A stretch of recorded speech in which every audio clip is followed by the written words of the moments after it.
now tuned in to the cold, hard truth. Cayman's #1 hard-hitting live podcast show, where we feature some straightforward conversations on political, social, and celebrity news and all things happening in the Cayman Islands and around the world. This show was created to give the people a voice and a means of being involved and informed without any filters. Sometimes it gets crazy, but we always keep it real. We bring you the tea, piping hot, so grab your favorite beverage and join the conversation via WhatsApp at 324-1612. Email tips at CaymanMarlRoad.com. Now, here's your host, Sandy Hill, broadcasting live from the beautiful Cayman Islands.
Good morning, everyone. How are you guys doing? Happy Tuesday. I feel already like it's Thursday, but in my head, I know that it's only Tuesday. We have got a full morning of activities for you today. Lots and lots of content to cover. We have 3 candidates coming onto the program. So in case you missed it, make sure you keep your eye out for our schedule this morning. Things are getting pretty busy around here, folks. It's just the nature of what it is right now. It is the height of campaign season. As you guys well know, yesterday was nomination day. So that's the day when everybody puts up their money where their mouth is and they get it done. Not too many surprises, to be honest. Most of it we certainly expected.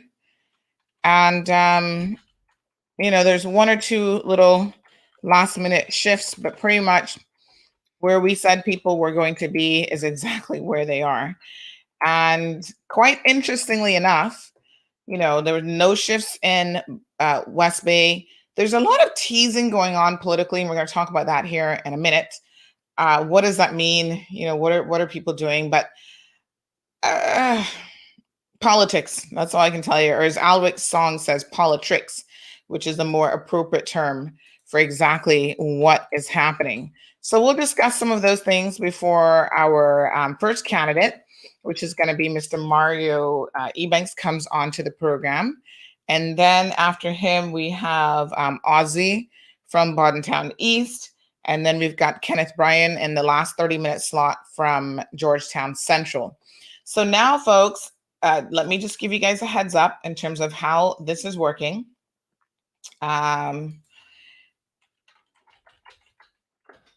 Right. So essentially, oh my gosh, I don't even know where to begin. So we had a fantastic day yesterday. So first, let me start there by saying that we had a really, really nice day. And 7 hours and 15 minutes worth of talking on this program and in front of this mic. I am actually shocked that I still have a voice, a literal voice, I mean, because, you know, there's only so much that a voice can do. But hey, folks, this one is hanging in there. Um, and I want to thank you guys because so many of you were there for the entire program all day long. I am absolutely shocked by that, to be quite frank and honest. But it certainly shows that you're interested in what's happening in this country. You're interested in the political arena. And I think a lot of you, more importantly, are interested in affecting some real change or seeing some real change affected by way of who is selected for public office. So we will continue to do our best to bring you all of the news in relation to your candidates and, what they're up to, what their positions are. Everyone has an open invitation on this program. So, of course, let me just briefly address this. I know we've gone over this before, but it's worth mentioning again because some people don't quite understand the format here. So everyone is welcome to come onto the program. At this particular stage, however, like every other media house in the Cayman Islands, your appearance is a paid appearance, folks. That's just how it works. So as I've said before, you pay to play, and that's a very simple model that is used all over the world when it comes to political candidates. Now, I am happy to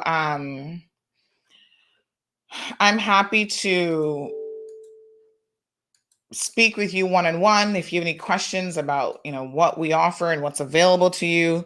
Most candidates who are serious contenders, and when I say serious contenders, I mean they've already been out there doing a number of different things, and we knew that they were running for political office. We have taken the initiative to reach out to them and follow it up with all of our options, how they can reach the people.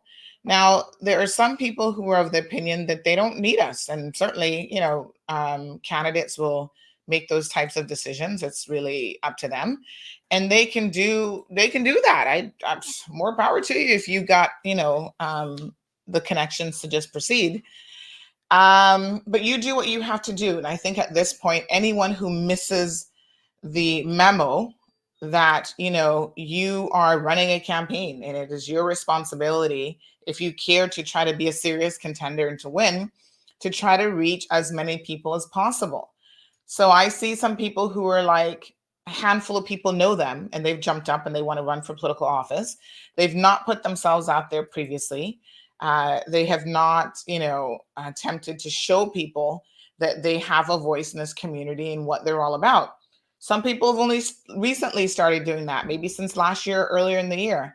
The later you have waited to do that, I think the more to your detriment that will be, because Caymanians are who we are, and Caymanians want to have a sense that they know you, they know something about you, even on a personal and professional level. Well, who's this person? Who are they family to? Who are they related to? We are a small community, folks.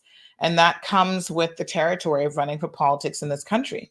And even when people know you, it doesn't necessarily mean that you're going to get elected, because you may not have the pulse of the people, or you may not be all that likable, even. And those are very, very different questions. But we provide a format here that obviously, if you want to get your message out there, we have access to thousands of people every single morning. It mightn't be thousands of people logged in real time, but as you can see from the numbers, which everyone is able to view for themselves, just on Facebook alone, when you go to our Facebook page and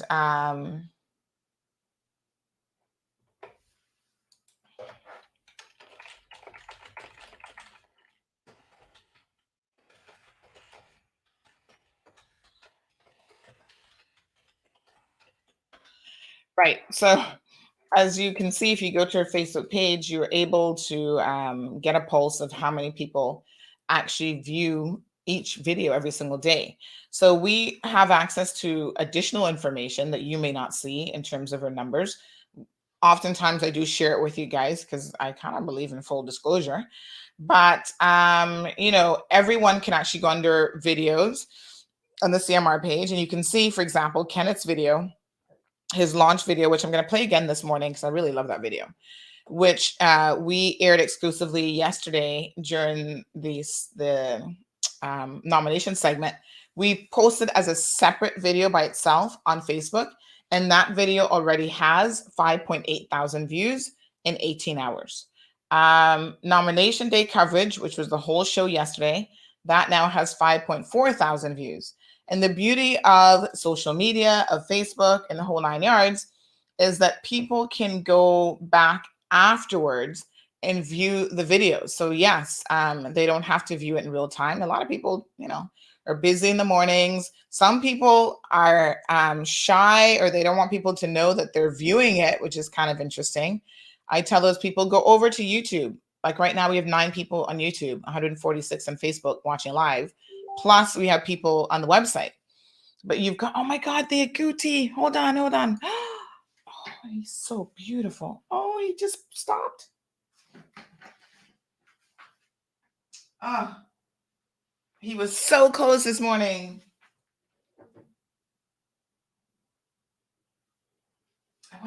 He literally just stopped right by the window.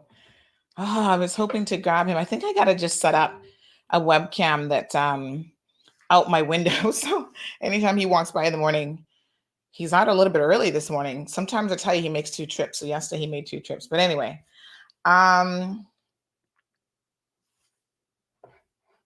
yes.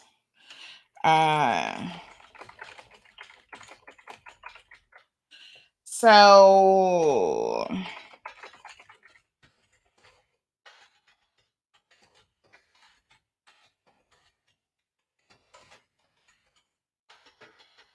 my apologies.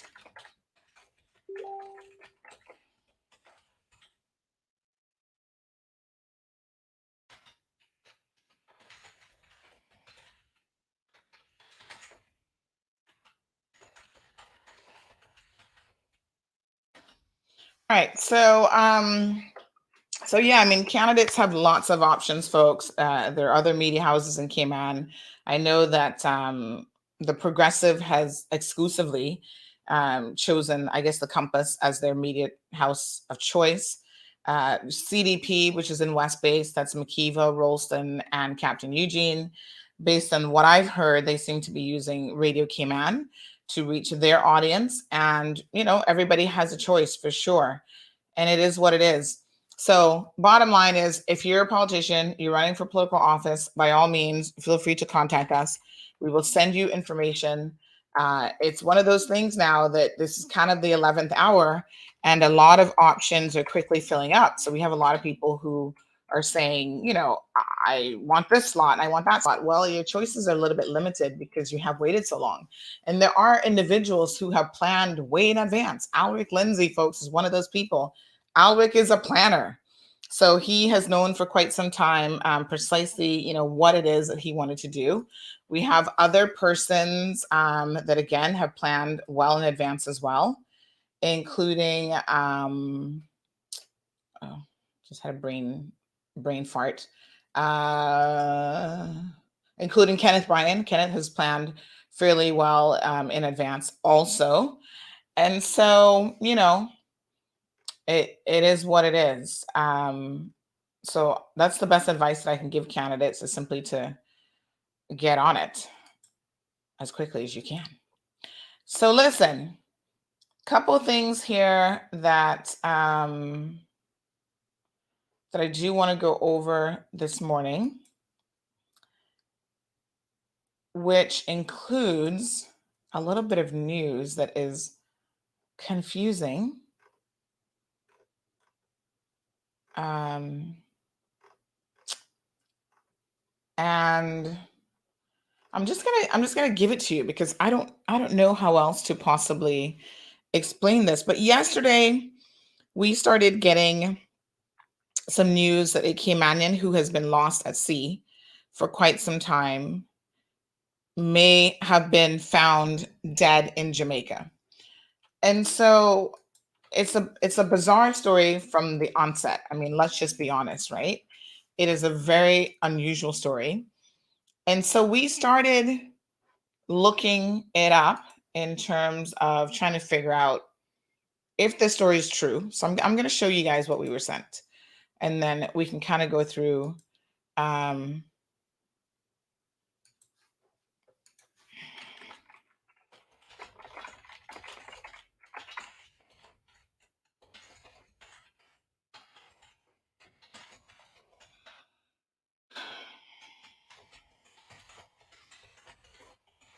Right. So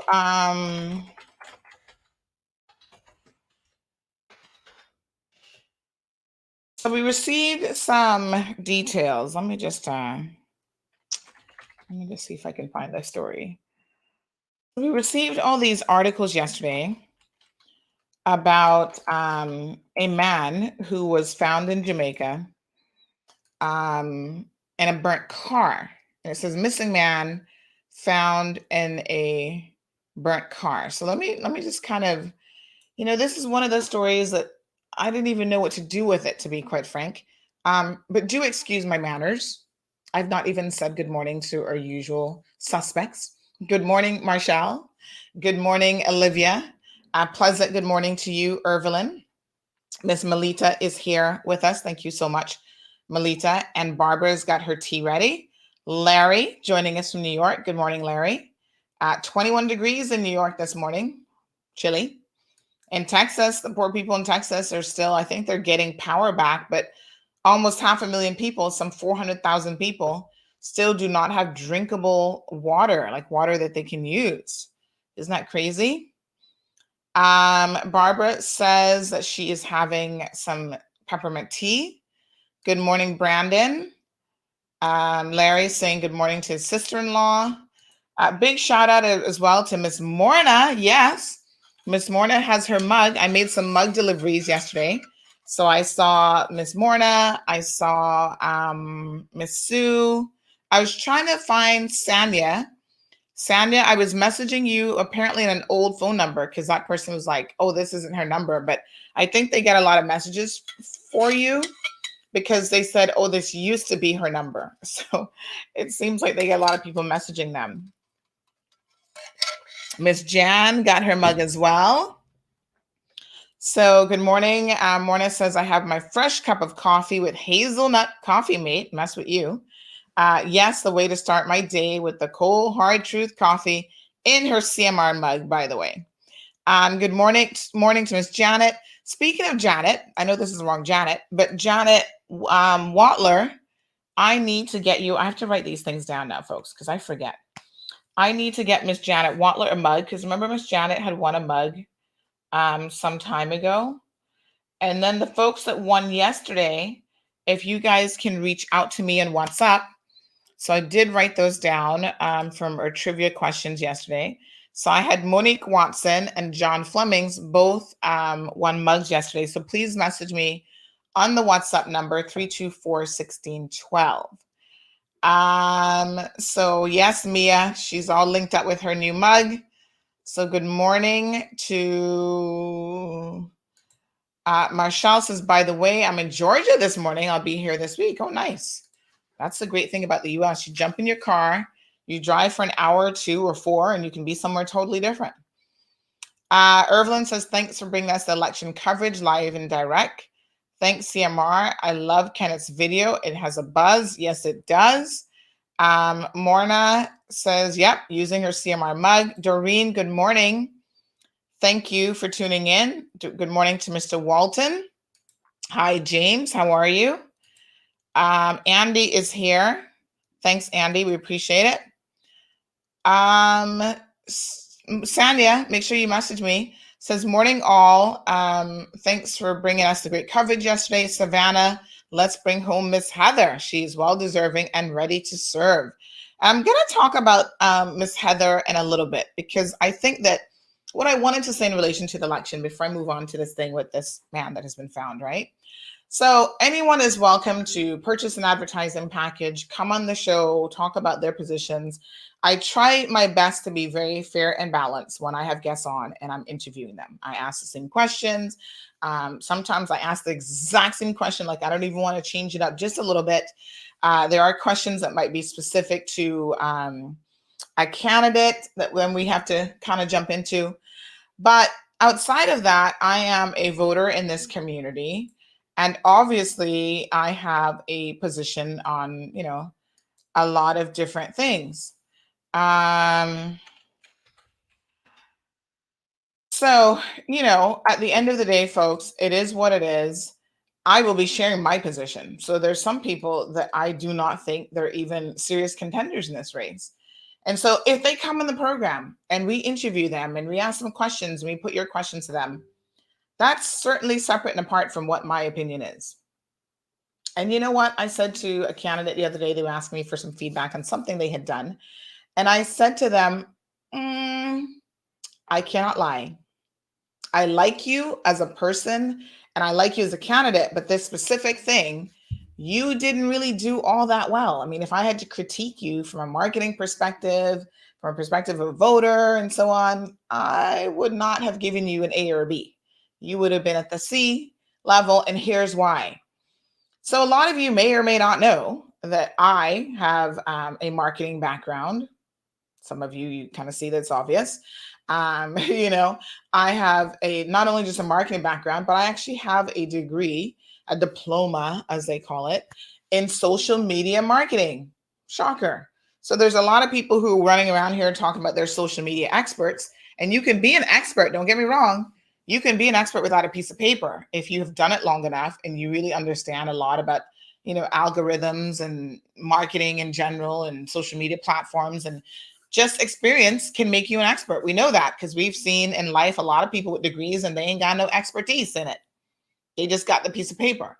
Well, I don't necessarily say that I'm an expert because there are people who know way more than me. But, I've taken the time to do the social media diploma. And beyond that, on a regular basis, I take the time to fine tune my skill set.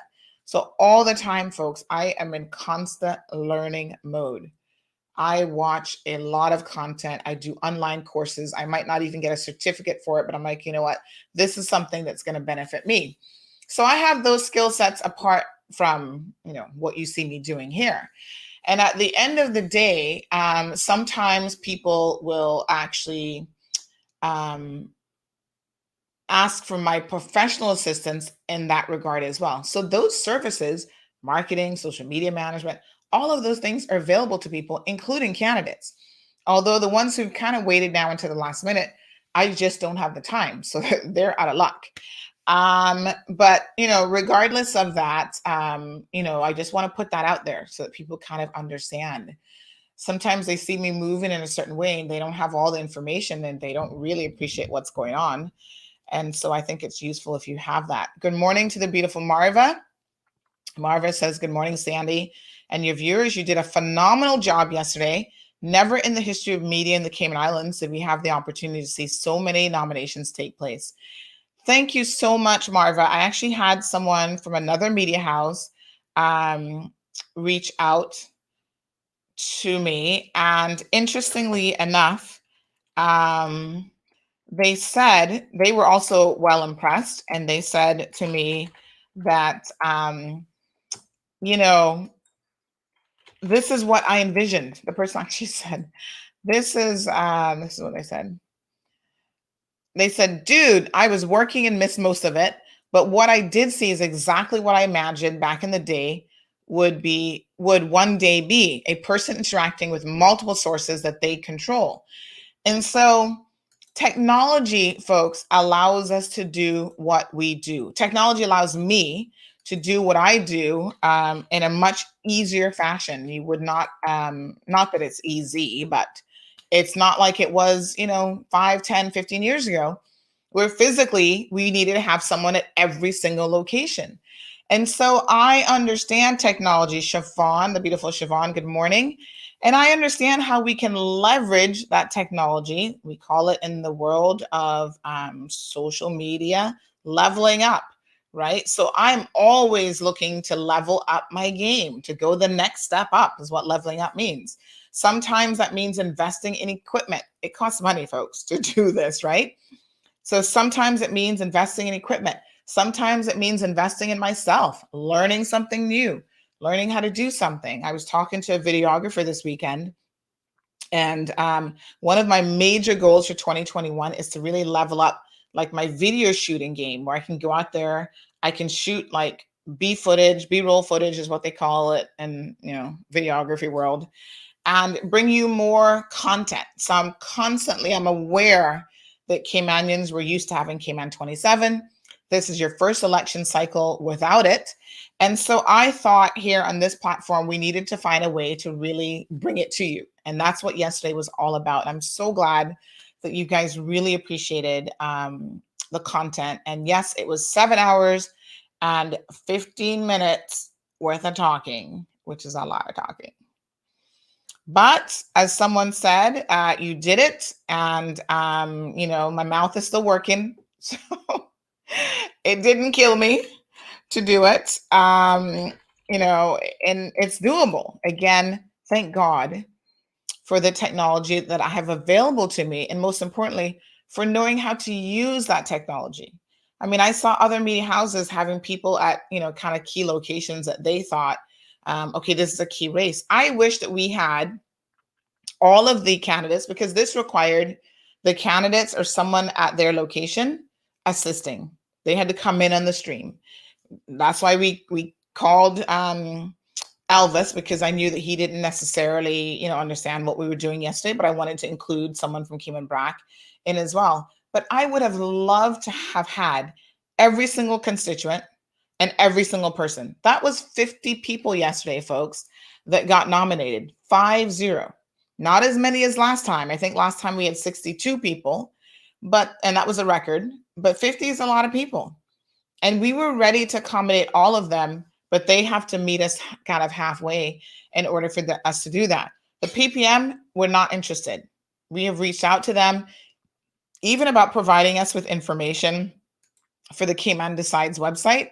And I can tell you that they've not even bothered to respond to our correspondence. And that is just how they are.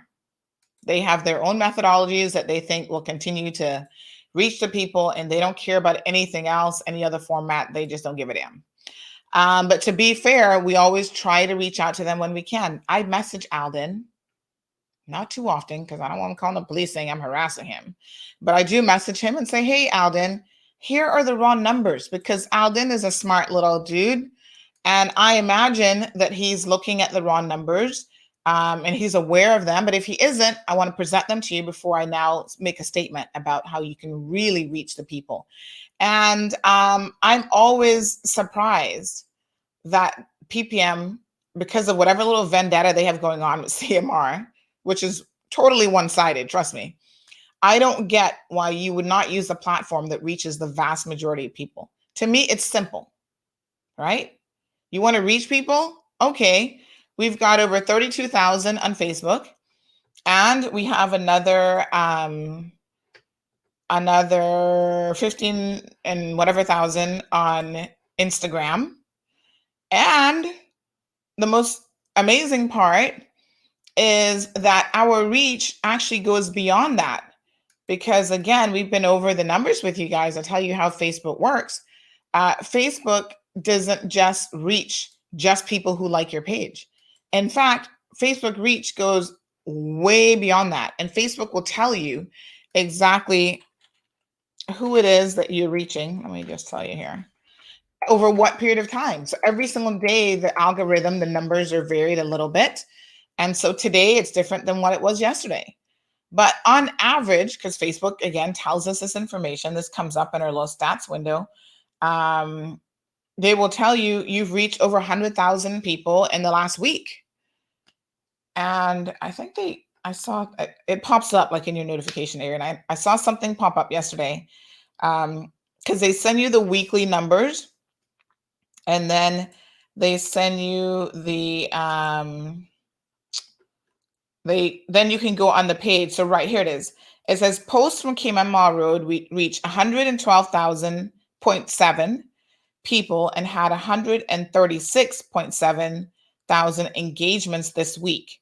So that was the little notification message that we received yesterday from Facebook. Now that's just for the past week. Now, if we go into the numbers for the past, let me just tell you, engagement for the last 28 days, people reached over 500,000. That's because it's like, friends of friends will see your post. That's what a reach means. They see it. And then post engagement is over 400, almost 500,000, 484,362. That's people who actually like, comment, share, engage with the post. That's a lot of people, both inside and obviously outside of the Cayman Islands, because we don't have 500,000 people living here. But the raw numbers are what they are, right? So Tracy went to the West Bay rally last night. Great. Interesting to say the least. And why was Mac out after 6? Did he even get an exemption? I don't recall, Tracy, how long his curfew lasted for. It might be up already. I don't even know, to be honest.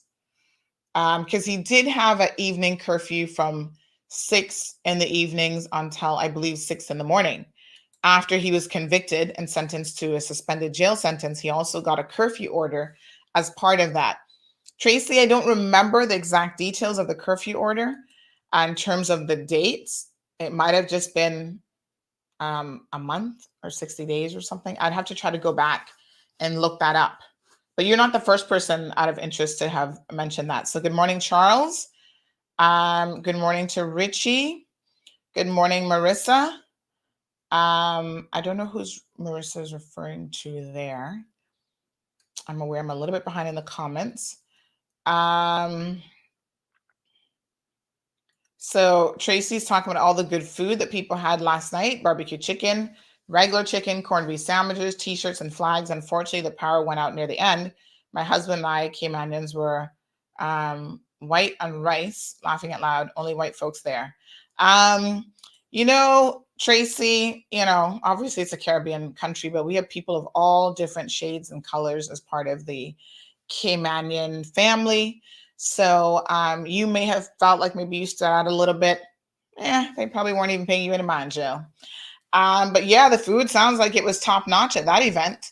There is a fine line between providing food for people who attend your meeting and what the elections office has queried before, which is going a little bit over the top. But listen, Caymanians love good food, You guys know this already. So if you go to an event and there isn't food there, we all kind of look at you sideways like, why don't you have some little sandwiches or fruit or whatever?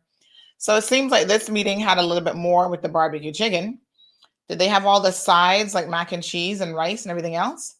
Corned beef sandwiches, yep. So they're rallying the troops, folks, flags and t-shirts. And, that's the things that they do to try to get people excited.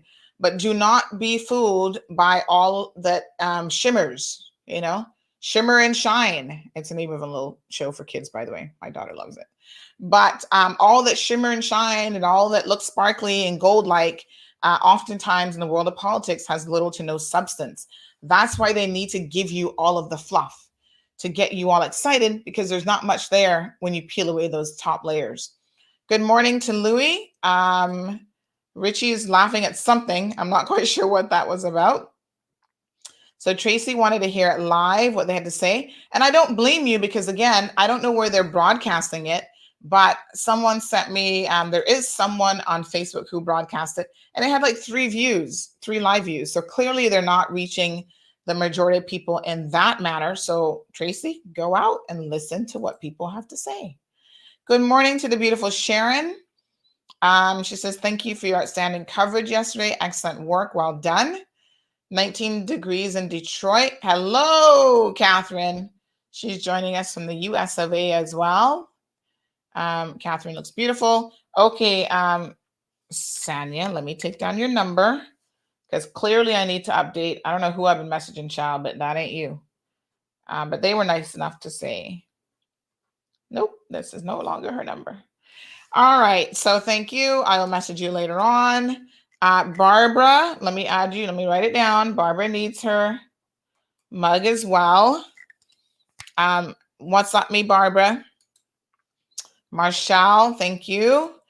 Zita, good morning, my dear. Hope you're well. Yes, everybody loved Kenneth's video. It was well done. The song had me tapping my feet. I got to admit it. And, you know, Kenneth gets a thing. He gets it when it comes to marketing. He really does get it. That's important. Marketing is important. But like I was just saying, substance is also important. And that is the reason why Kenneth is on the show every single week. And we are putting him to the test in terms of substance. So I am waiting, by the way, on Mario to jump in anytime he wants, just in case he's watching and wondering if I should be telling him to jump in. Mario, you jump in when you're ready. So let's just quickly... Let us just quickly, I'll just finish off your comments. And then I want to look at this rumor that's circulating about this guy.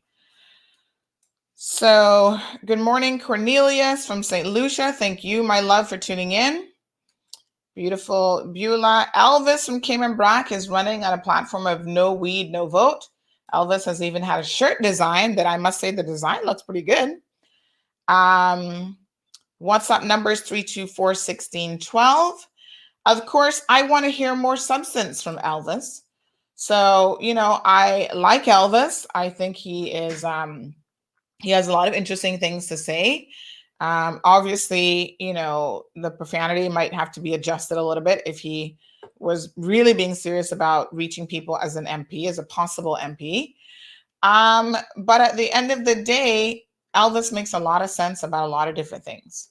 So do not discard people just because they're a little bit different or they're quirky or whatever. That alone is not enough. If you're talking sense, you're talking sense. So Sue confirms that she's loving her cup. She says, love my morning PJ. Chips, cup of tea, and my new CMR mug. Hubby brought it to me in bed. Again, love it too.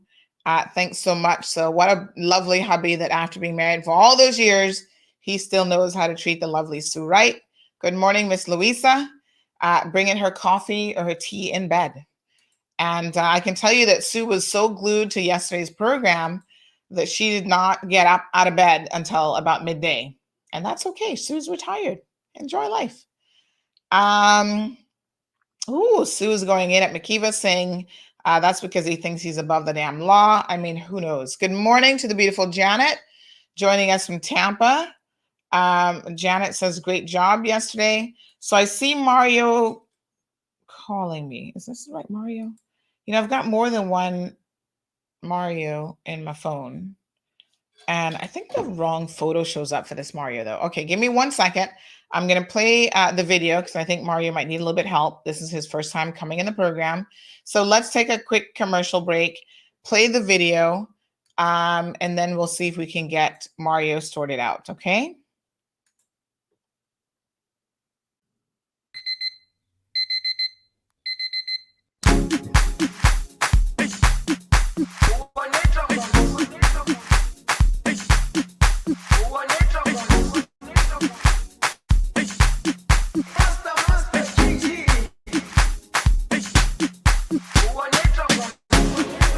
Jerusalem, ikayalami, ilondoloze, uhambe nami, zungangishilana. Jerusalem, ikayalami, ilondoloze, uhambe nami. Good morning and welcome back to the show. It's now official. Incumbent MP Kenneth Bryan has declared for the constituency of Georgetown Central. Good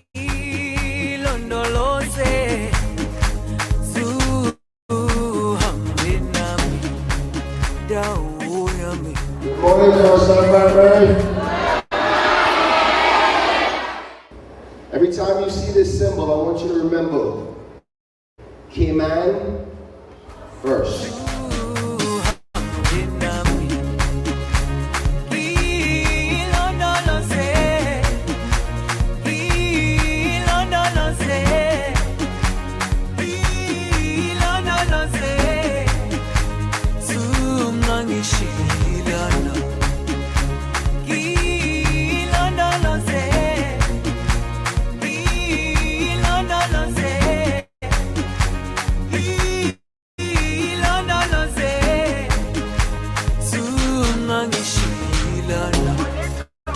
Dawo yami ayikholana, buso wami awukholana, ilondoloze zuhambe nami. Dawo yami ayikholana, buso wami awukholana, ilondoloze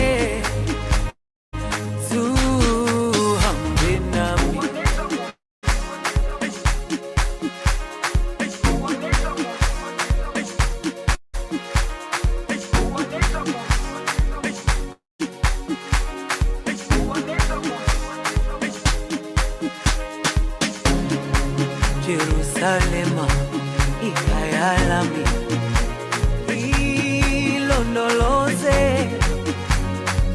uhambe nami, zungangishilana. Jerusalema ikhaya lami, ilondoloze uhambe nami, zungangishilana. Dawo yami ayikholana, buso wami awukholana, ilondoloze zuhambe nami.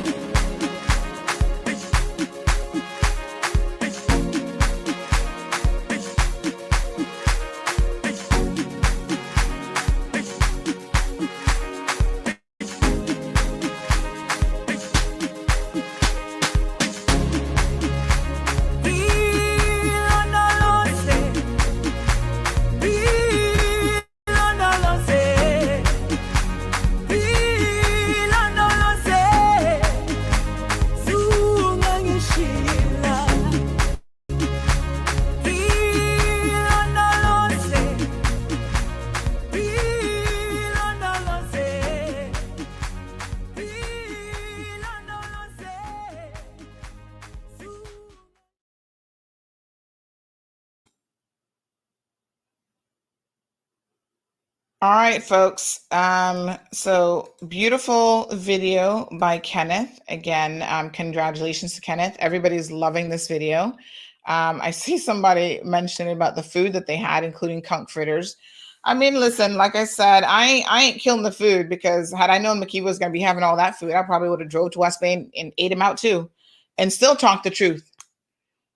They don't have to be, listen, speaking the truth in your belly, not connected, you know. So you can go to their meetings, you can hear what they have to say, with a view to listening for the truth, if they're going to be talking the truth at all. You can enjoy the refreshments that they have on offer and all of that great stuff. But it doesn't mean that you have to be swayed by this. And I think this is where Caymanians really miss the point. All that glitters is not gold. We know that. And so you've got to be a bit more discerning than that. So Larita, I got your message about the mug. Do me a favor, ladies and gents, message me on WhatsApp. I put the WhatsApp number on the screen. That's the best way to reach me, to be honest. And then that way I can arrange for you to get your mug. And I'll be doing some deliveries today. I'll be in town today, so I can definitely arrange for that. So Charles shares the perspective that he's happy that PPM doesn't want to be on CMR. The PPM should be shut out, period. Why offer the enemy of the people a platform? They are bad for Caymanians. The leadership of Alden is against everything you stand for. Opportunities for people at Cayman, where those born here isn't left behind, while the PPM government has and continues to do all they can to leave as many of us out as possible. Well, we say that we're a voice for everyone, and I guess PPM will claim that they have a voice, but um, Charles, they have made it easy because they have not made themselves avail themselves of the opportunities here. And it is what it is. We can't force them to care about the people. We can't force them to want to reach out to the people. That's on them. I mean, I can't, I don't know who's in charge of their marketing, but they probably look like they need a little bit of help. So let's talk about Mario's now waiting in the studio. But before we bring him in, let's talk about a few things. Josephina says Kenneth nailed it. Kenneth is going to be on a little bit. I can see already that we're going to go into a little bit of overtime, folks, because I do want to give people, I know the time schedule is now tight, but when people come on for the half an hour, I do want to give them the half an hour. And listen, we went for 7 hours and 15 minutes yesterday. So clearly we've got time in our day, and I don't want to push anyone off of the program. So I am more than happy to just let Ozzy know he's going to be starting a little bit later, and Kenneth know that he's going to be starting a little bit later as well. So Mario is now with the technology. He knows how to join the program going forward. So he will be here today as well as Thursday. So mark your calendars for that. Now let's talk about this Gary Mullings situation. As you guys remember, there was a boat of 5 individuals that went missing a number of years ago. I'm trying to remember, I think it was 2015 or thereabouts. Let me just try to refresh my memory. And it was a really sad situation because there were children, most importantly, on that vessel. So it was, I think, was it just the 2 adults? I'm just trying to refresh my memory. Bear with me here. So 3 men and 2 children went missing back in March of 2016. So ironic, it's almost the anniversary again. And they had not been found despite continuing search efforts by the U.S. Coast Guard, plane, Marine Police, and volunteer boaters. And then 2016, here we are in 2021, and we still don't know whatever happened to those 3 men and those children aboard that vessel. So really, really sad. Many of you will remember, these guys are Caymanians. They are our young men. There'd been rumors. Josephina says it was March of 2015. Hold on. I'm just double checking. I'm going back and looking at some archived articles. So there are, there were rumors in circulation. Obviously, CMR was around at the time because we would have been very interested in a story like this. But there were rumors in circulation about what they could have been doing out on the boat with these kids and where they might have gone and what might have happened. And I feel so sad because when an entire boat of people disappears, that leaves a void in our very small community. And you always wonder, my gosh, whatever happened to them? We've seen in the past where some of our boaters get, they run aground in like Honduras and they're eventually found. That has happened before. But sometimes they end up disappearing forever, never to be seen again, never to be found. We just do not know what happened to these guys. And there's been no word of where they are or, what happened.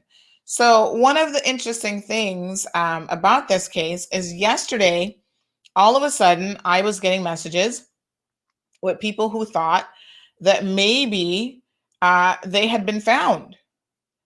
And I was like, what? Is this even possible? After all these years, it seems highly unlikely, but not impossible. Do you guys remember the young man in West Bay who was running from the police and he jumped in the ocean and then he disappeared? Everybody thought, okay, he must have drowned. We don't know where he went, whatever. And he turned up years later in Jamaica, unfortunately killed, found face down like in a gutter. Well, unfortunately in Jamaica, criminals live a much rougher life even than they do here in Cayman. So the chances of you reaching that type of a demise is much higher in Jamaica. It's just the life of a criminal, really. And, when you've run from the law, you face an alternative reality. You can't always reach out to your family like you would like to try to get help and that sort of thing, because maybe the authorities are even monitoring them and the correspondence. So this is two of the men who disappeared. Again, questions about what they were up to and what happened on that fateful day. And what we do know is, I'm just going back to the article, March the 8th, 2016, 3 men and 2 children went missing at sea on Sunday. So it was the Sunday before that afternoon, and they've not been found despite continued efforts. Strong wind and high seas limited the boats of about 50 feet or larger as conditions worsened. So the weather wasn't the best. The authorities were searching for them at sea and the surrounding area. They said that they found the capsized fishing craft on Monday. So, on board was Gary Mullings, his friend Edsel Haylock, and his nephews, Nicholas Watler, Cameron Brown, who was only 11 years old, and Candia Brown, who was only 9 years old. They're all reported missing after they were supposed to go on a fishing trip to 12 Mile Bank in a twin-engine 28-foot Panga-style boat. They were last seen by other boats around 3 p.m. and 4 p.m. on that Sunday, heading back towards Georgetown with only one engine operating. Their capsized craft was spotted about 20 miles southwest of Grand Cayman by the police helicopter Monday morning. So they did recover the vessel, but they never recovered any bodies or anyone. No sightings of any survivors were reported at the time. And, it's just a very, very sad situation. So these young men are still missing to the best of our knowledge. However, yesterday, like I said, the story took a very odd and peculiar twist, because everybody was sending me this article from this newspaper called The Star. Now, The Star, is what it is. Mall Road is, probably a couple steps above the Star. But that doesn't mean that when the Star publishes something that they do not get it right. So let's have a look at the Star article. So this was the article, folks, that people sent to us. Missing man found dead in burnt car. So they said that in this community in Sandy Bay, community of Montpelier in Sandy Bay, Hanover, after a popular steel worker was discovered burnt to death inside his motor vehicle. So his name was Donald Oliver Mullings, 43 years old, otherwise called Gary, was reported missing last week, Wednesday. Now, I don't know if when people read this, they kind of just read the headline and didn't really read the details. But there's another Gary Mullings, which it could be a very common name, in fact, based on what we see here. And I don't know how old our Gary Mullings, like the Caymanian one that went missing, would have been, but automatically people started to think that this was him. But I don't know that it is him. And so we hesitated. I got to tell you, we were kind of thinking, do we put this story up?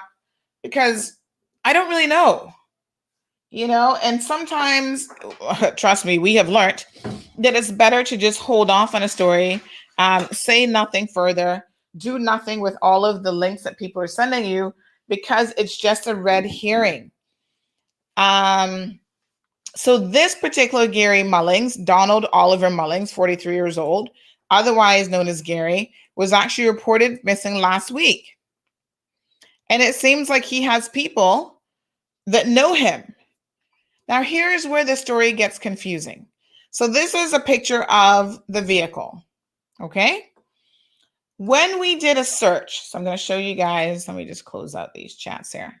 I'm going to show you guys what we came up with that seems to be leading people to think that this is our Gary Mullings. When we started searching online to try to verify, we came across one that's called McCoy's News. And I don't know who McCoy is, but they had this story here. And the photo that they have used is the Caymanian Gary Mullings. So I think that is why people are like, huh? Is that actually the guy who was in the vehicle? So it is a very confusing story. When you click on the link, it tells you a little bit more information, but more than one social media page actually linked that photo. And that is the photo that I have seen of our Gary Mullings. Now, having said that, I did see, Facebook has a lot of search options, right? So you can say, show me posts from only 2020. That's not the one, but there's a couple others that I did come across that use a similar photo of this same Gary Mullings, and it is very, very confusing. But we haven't put the story up because here it is. This one says this was him missing, the man that went missing, and so this post has a photo of him. But again, this doesn't really look like the Gary Mullings that we know in this photo. So this is a different photo. Although some people said, well, could that be him if he put on some weight and if he was bleaching his skin?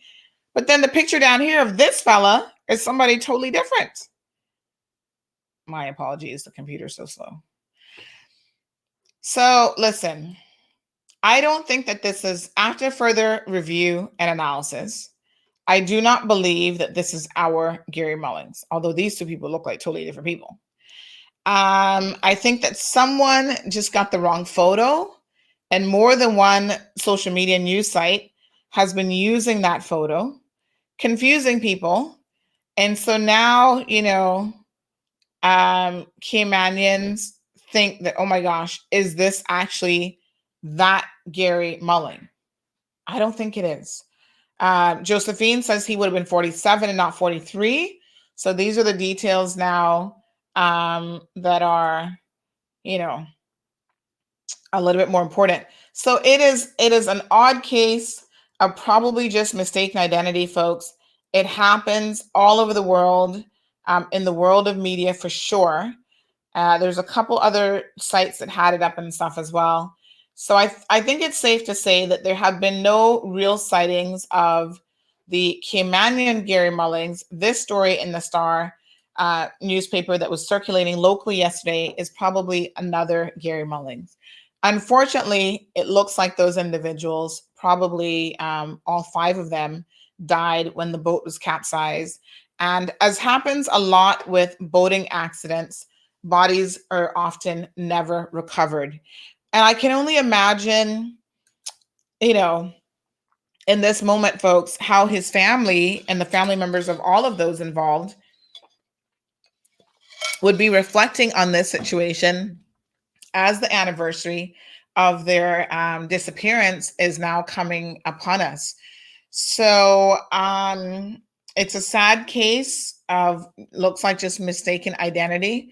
I wanted to address it nonetheless, because I know that, I tell you, if I received that link yesterday once, I received it no less than 25 times.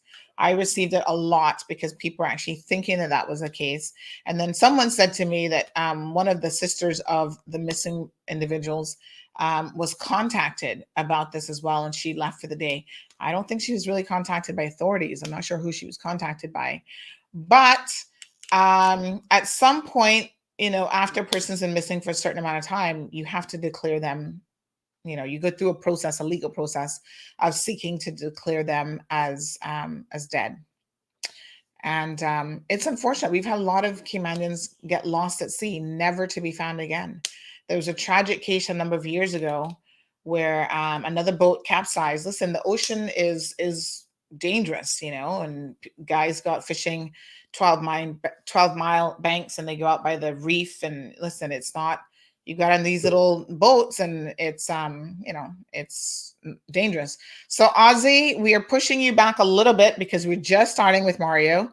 Mario is going to be joining us here for half an hour. So Ozzy, if you want to just, I'm going to just mute your mic, but if you want to just relax and chill out, have your cup of tea or coffee while we bring Mr. Mario Ebanks into the studio. So Mario, good morning and welcome to Cayman Mall Road. How are you? Good morning. Very good, Sandra. How are you? You hear me good? You see me okay? Yes, I can see you and I can hear you just fine. We have All right. 281 people logged in this morning. Looks Wonderful, like, wonderful. yes, looks like the uptake went up to about 34 people on YouTube and then another 200 and odd on Facebook. And there's also the website that people do view the show May on as well. So, may I Mr. welcome Mario, welcome. may I welcome then all of your viewers in Yes. Cayman Islands and around the world. And Sandra, before we get going, I just want to thank you also for your passion, your creativity. People may say things about you, but they can't question your creativity, your passion, and your interest in being a good citizen. So thank you very much.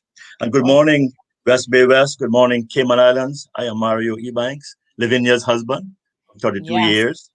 My grandson, great grandson, and great great grandson of Caymanians on both my mother's side and my father's side. My father, late Philip W. Ebanks, my mother, Mhm. Vinette Ebanks. And I am a community leader. I am your humble servant. I am, I believe, a good shepherd, and I am prepared to serve. And hola, mi familia y amigos y amigas de la Isla de Pinos, Cuba, y todo Latinos en Caimán. Bendiciones. En West Bay West, votar Mario Ebanks y ningún otra. That's a special message for my Latin and Cuban and Isle of Pines people. They know what Yeah. I'm saying. And I know that they love me. I love them.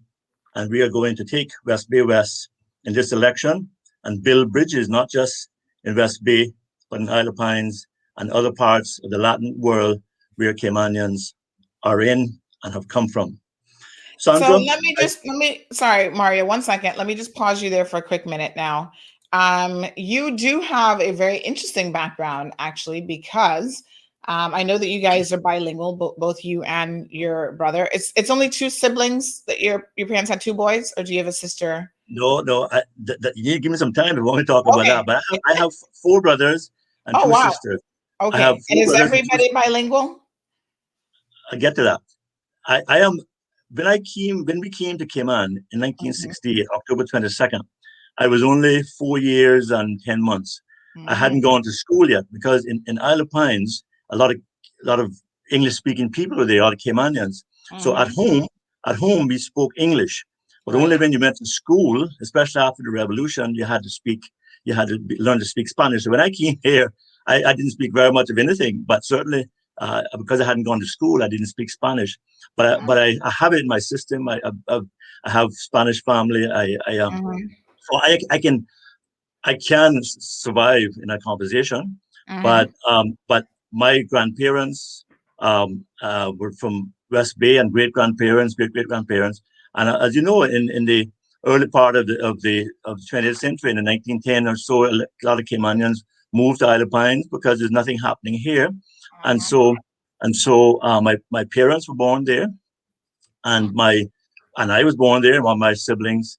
But because of being Caymanian and British, as many others were able to get out after the revolution, we had to leave everything. My father had to not sell, lose everything, Wow. and start anew. And so I come from a generation of people that have had to start from the dirt, from the ground. And so that's why I want to be a candidate. That's why I ran in 2000 and Mhm, didn't get in. I ran with great people, the late Mr. Frank Banks, Alice mhm. Mayco, Clarence Bothwell. I ran again in 2005 with Mr. Leonard Ebanks, the late Mr. Thomas Jefferson, and with Dalkeith Bothwell. I ran because I want to make sure that young boys and young girls don't have to run away from their country and start life over again. And I want to build a better future for everyone. And so I am humbled to again run in the year 2021. I I have an agenda which I will be talking about in the campaign trail and developing it with my people. But I've always been, since I've been in these islands, I've always been a servant leader. For the last 30 years, I've been very vocal, as you know. And from the time that I can remember, I was looking at national issues. And I'll tell you some stories about this on the campaign trail. We don't have enough time today, but for a long time I've been doing that. And when I was at university in the 80s, we're writing letters to the newspaper and talking about community issues. So I'm not new to loving my country. I want to serve my country. As a matter of fact, last Friday, my last day at work at the Airports Authority, I left my office at 7:30 Friday night because of the election being pulled forward and brought forward, and we had a lot less time to get things done. I had to negotiate a shorter resignation notice period than I had originally done, because I resigned in early January the 1st, giving it the 3 months so that before nomination day. But when they pulled the date forward, I had to renegotiate an earlier departure, and my boss and my co-workers supported that and worked with me, and we got a lot of work done. But so I left a very good job at a very good organization to serve this country. And so the compelling reasons why I have put myself forward, and you'll see I did a statement last week Friday, which is in the media and also on your Cayman Mile Road and elsewhere, and will be also on my social media sites as well. There were two things. One is that, especially with COVID and the global pandemic and where Cayman has been going, we feel that this is a good time to reset, to look at where we want to be in the long term. This is an opportunity to do things better and think about how to do those things. You know, there's some people that just think that you have a faucet, like a spigot of water, and you can turn it on full blast or turn it off all the way. We believe you can turn it and adjust it so that you can manage the flow. We can manage growth. We can ensure that we are sustainable. We have the kind of income and the kind of prosperity that we want now, but we are not selling out the future. We're not selling out future generations. So those people who try to talk nonsense about tax, we're going to tax people, they must be dreaming. They must be having another nightmare, or they lost their faculties once again, or they're forgetting it once again, or they're becoming senile. We are talking about managed growth, not cutting off development. We're not talking about taxation. Where does he get that from? So, you know, I want to say that one of the first things that, and the second reason why I decided to run is because I think West Bay and West Bay West have sent a clear signal, quietly, privately, and decently to me, that they want change. They are fed up with their current representative's behaviors. He needs help. He is my friend. He is my friend, and I love McKeever Bush, but he needs to go. And so I am here to bridge the gap between the past and the future. And so, my friends, I know this is going to be a battle, perhaps the battle of my life politically. I'm prepared to stand in the gap, and I ask all the voters of West Bay West to stand with me, because when I every year for the past 20 years, I have given an award at the John Cumber Primary School, the Mario Ebanks Award for Outstanding Performance. Every year, as I look at those young people who walk up that stage, young boys and young girls, full of hope for the future, and I look into their eyes, and I see their aspirations. I see their happiness, and in some cases, I see sadness, and I see hope. And I look into their eyes, and every year I wonder, and I leave that stage with my heart heavy, but overjoyed for them and their parents. And I say, who will stand in the gap for these young people? Who will protect their futures? Who will fight for them? And this year I said, here I am, send me. So I am making a bold step forward to benefit all of our citizens, our children, and future generations. My heart is in this cause. My personal interest and career has been put on hold for this cause. And I ask the voters of West Bay West on the 14th of April to vote for Mario Ebanks. And together we can work to make Cayman a better place, West Bay West a better place, and to be respected globally. and not have people, when they travel, embarrass us by whatever they try to do. I will commit that I will never do that. I haven't done so before, and I will not start it yet. And I want to say that I am coming to you live and direct from our home in Coral Gables in Northwest Point, where my wife Lavinia and I have lived for the past 28 years. And Lavinia and I have been married for 32 plus years, 33 years in June. And for the first 5 years of our marriage, we lived in another location that we bought us an apartment. And then we moved back to West Bay, because even though we lived for the first 5 years of our marriage in Ocean Club, we drove every Sunday morning to West Bay to church. And when I came into West Bay in the mornings and other times as well, and when I was leaving West Bay after church to go back east, I said, West Bay, I love you, I miss you, and I'll be back. And so we've been here for 28 years, and we want to serve. And the reason that I'm running for West Bay West, I've lived, Sandra, in all of the constituencies in West Bay. Actually, our first couple of nights we were here in 1968. We lived in Boston Bay, and in Mr. Cleveland's house, and then we moved to Aunt Hazel and Aunt Hazel River's house. Then we moved, and that was West Bay North.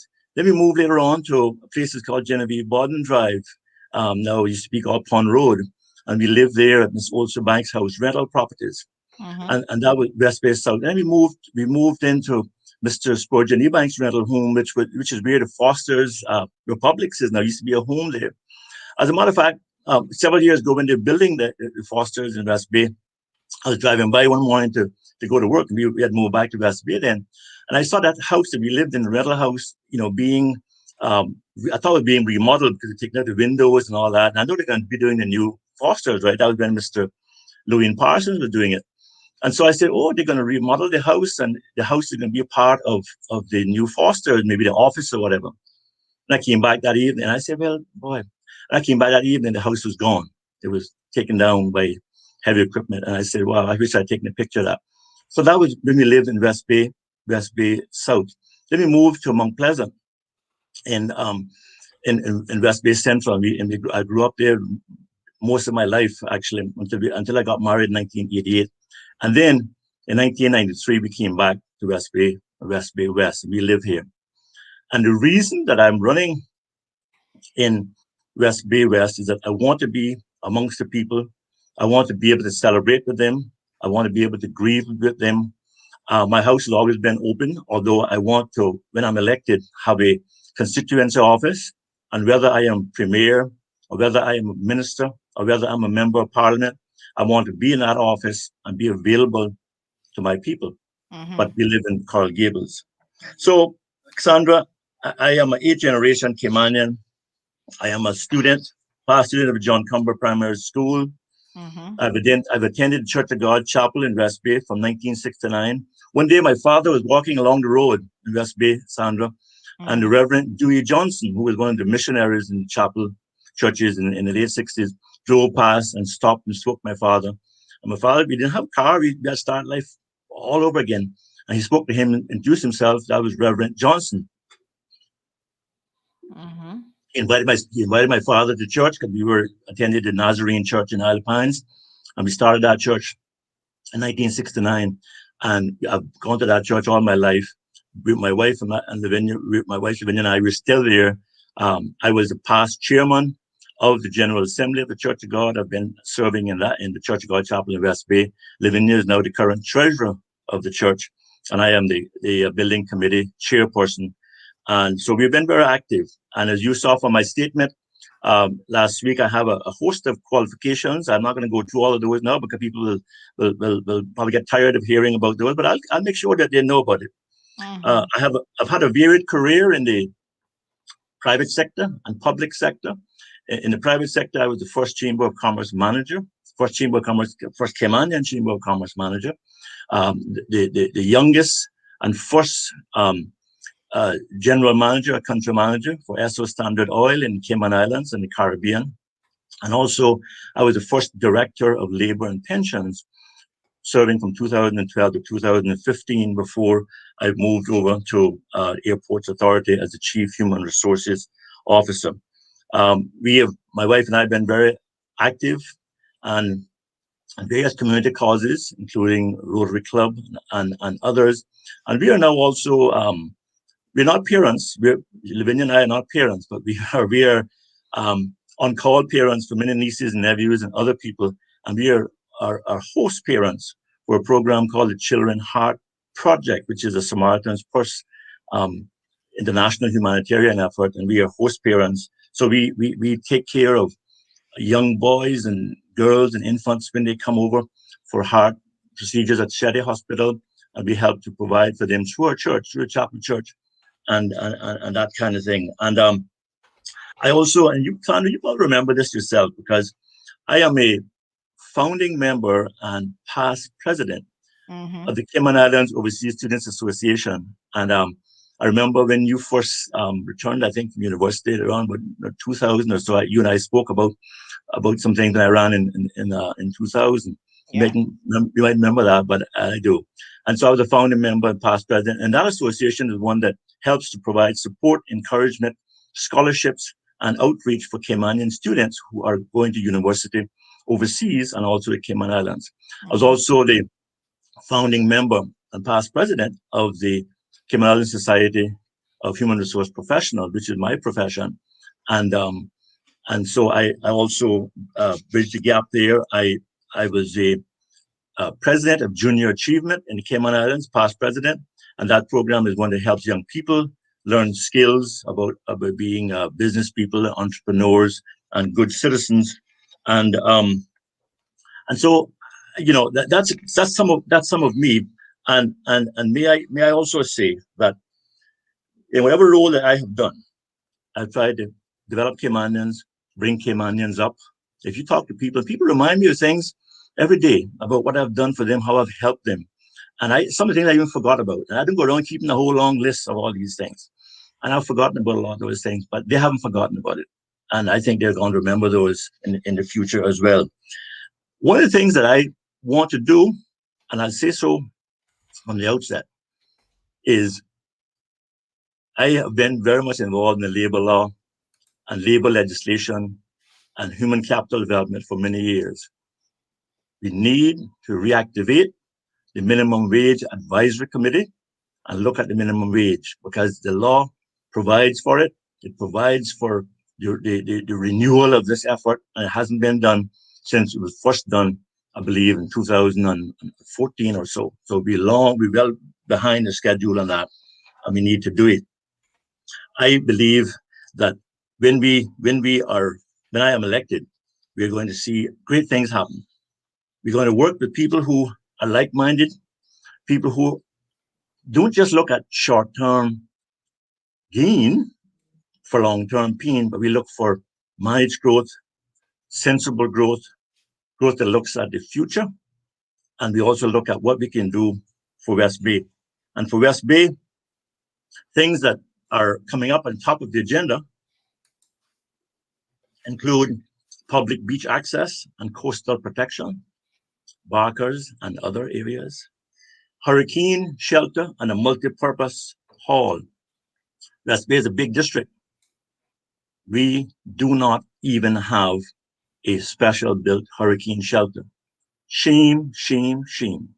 For 36 years, you have presided over West Bay, but you could not put down a hurricane shelter. And I don't think the time allows you now to break ground for that. So we're going to make that a priority. And mental health, a mental health facility. We need that. I know there's one being done in East End, but West Bay has a major problem with that. People have been telling me that. I know so. We're going to do that. It's not going to happen overnight, but we're going to start it. We're going to do it. We're going to finish it. And district councils. Again, some politicians feel that they have to keep all the power in their hands and not to devolve power and authority and responsibility. We're going to put in place district councils, and one for West Bay West and the other constituencies, but we're going to work together. The new generation of leaders in West Bay who will emerge after the election on the 14th or 15th of April are going to work together. A new generation of compromise, of comradeship, of camaraderie, and we're going to work together and do things like district councils and have synergies and not trying to outfox each other or embarrass each other. We're going to work together. So Sandra, I will leave you there because I give you a lot of information, but in West Bay West and in West Bay in terms of community service also, Sandra, things like West Bay Heritage Committee have been active in, the National Trust came on against substance abuse, and also served on the Board of Trustees at the University College and at ICCI. So I'll leave you now if you want to ask any questions, but I thank you for the time you gave me to introduce. Let's delve into it, Mario. You were off to a running start there. Lots of community involvement, and of course, a history of working with organizations, working with children, and all of those things. So we love to open up the floor to comments. We do see a lot of comments already coming in. So Tracy says that she thinks that those in West Bay West are quiet because they don't want to publicly be recognized for not supporting McKeeva because of potential backlash and have a target on their back. Hence the reason why voting is private. What feedback have you received, Mario, from people in the community who expressed that exact sentiment, that people who are genuinely afraid of the repercussions of supporting someone other than Mr. Bush? I hear the same things. And that's why I'm being very careful, because West Bay in general, but West Bay West is very divided. I don't want to divide and cause conflict or cause violence or put people on the front lines where they are intimidated and victimized. I am on the front lines for them.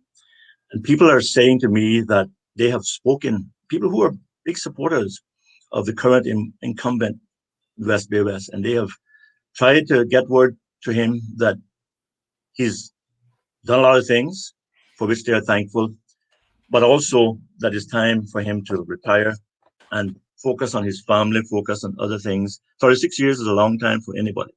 And so, but they don't want to tell him that, and some who have tried to tell him that, he has not taken it very lightly.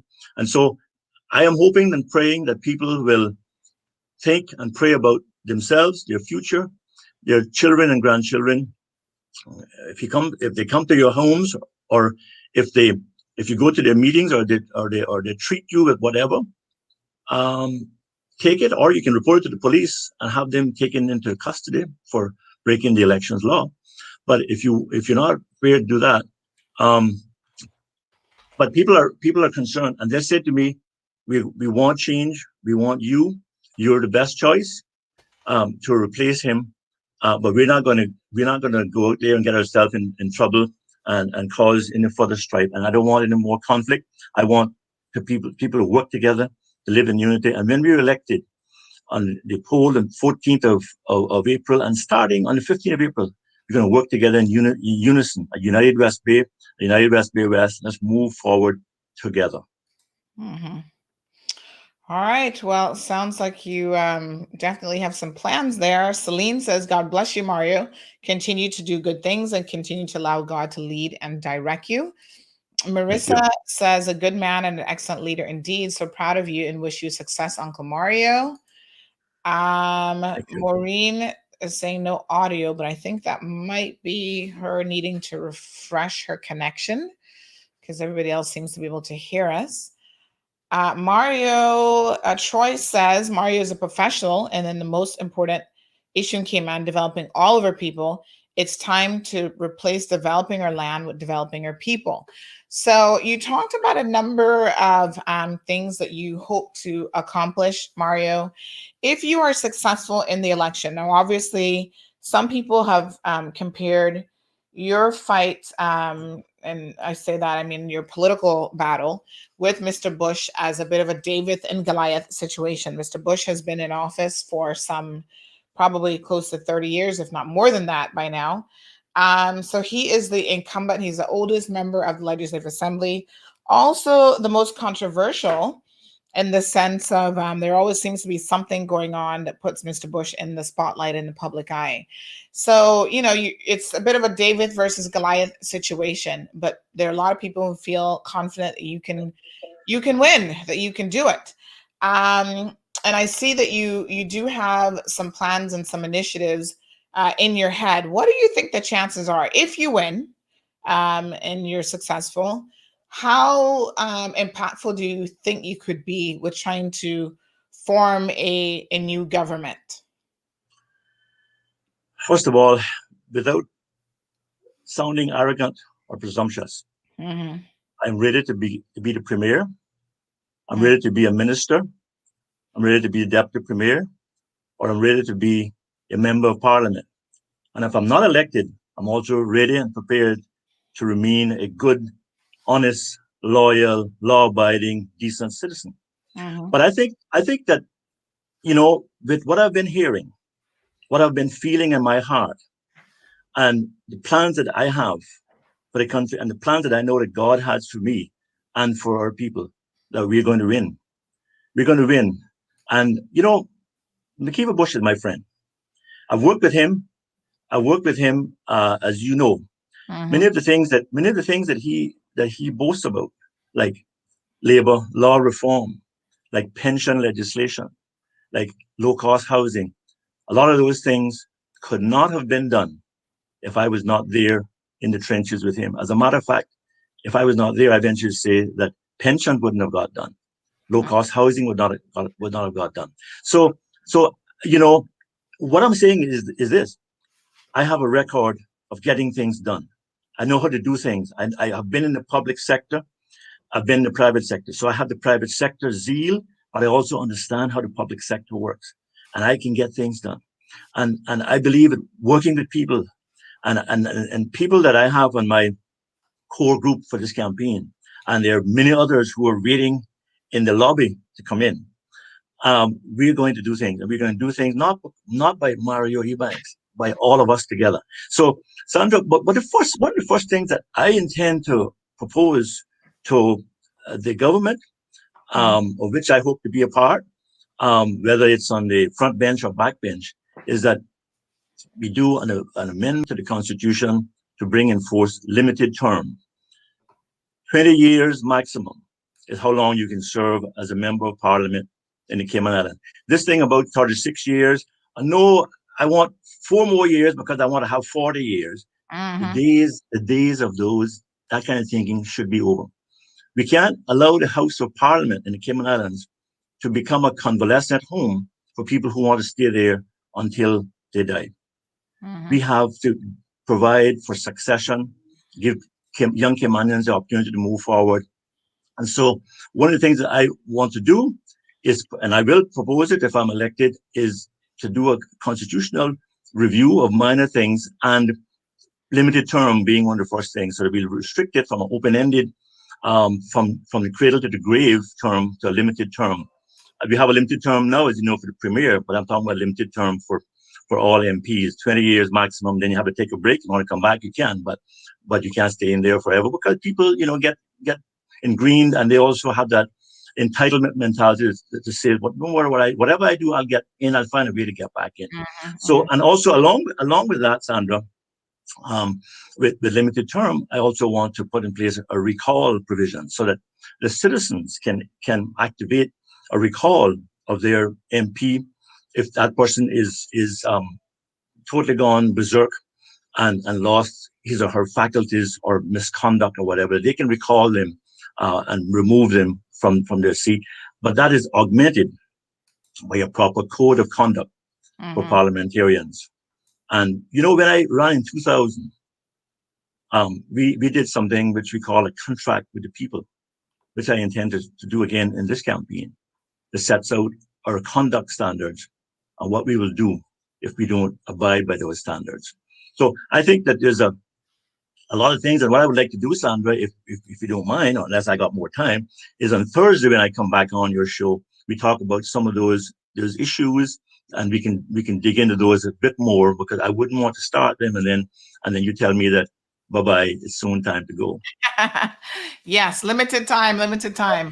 Let's just go to a few more comments. So Siobhan says they're always coming asking for a term to do what they were meant to be done from the first election. She said that's a convenient excuse. Shirley shares that good morning all. Very proud of you, Mario. You bring integrity back to West Bay West and our parliament. Patricia is of the sentiment that maybe the one man, one vote system doesn't work. She says, feeling our present voting system is not very democratic. Just as the politicians can run in whatever district they want, we should be able to vote island-wide. Votes should be across the island. One man, one vote doesn't work for such a small island, very limited and little areas all around. So that is her sentiment. We have Deandra Whitaker weighing in. Deandra says, I'm hearing a lot about everything, but nothing about how they're going to help Caymanians with health insurance. So Deandra, on Thursday, we can put that question to Mario because he does have limited time this morning and he's provided quite an introduction on himself. So not to worry, we will be digging deeper. Donna says, excellent plans, Mario. Proud of you. Wishing you a successful campaign. And we also have Sue weighing in, says, good luck, Mario, praying you can do this. You're so right. There are a few more should go sit down. So this concept of limited terms for MPs is very, very interesting. It's good to hear that you support some restrictions.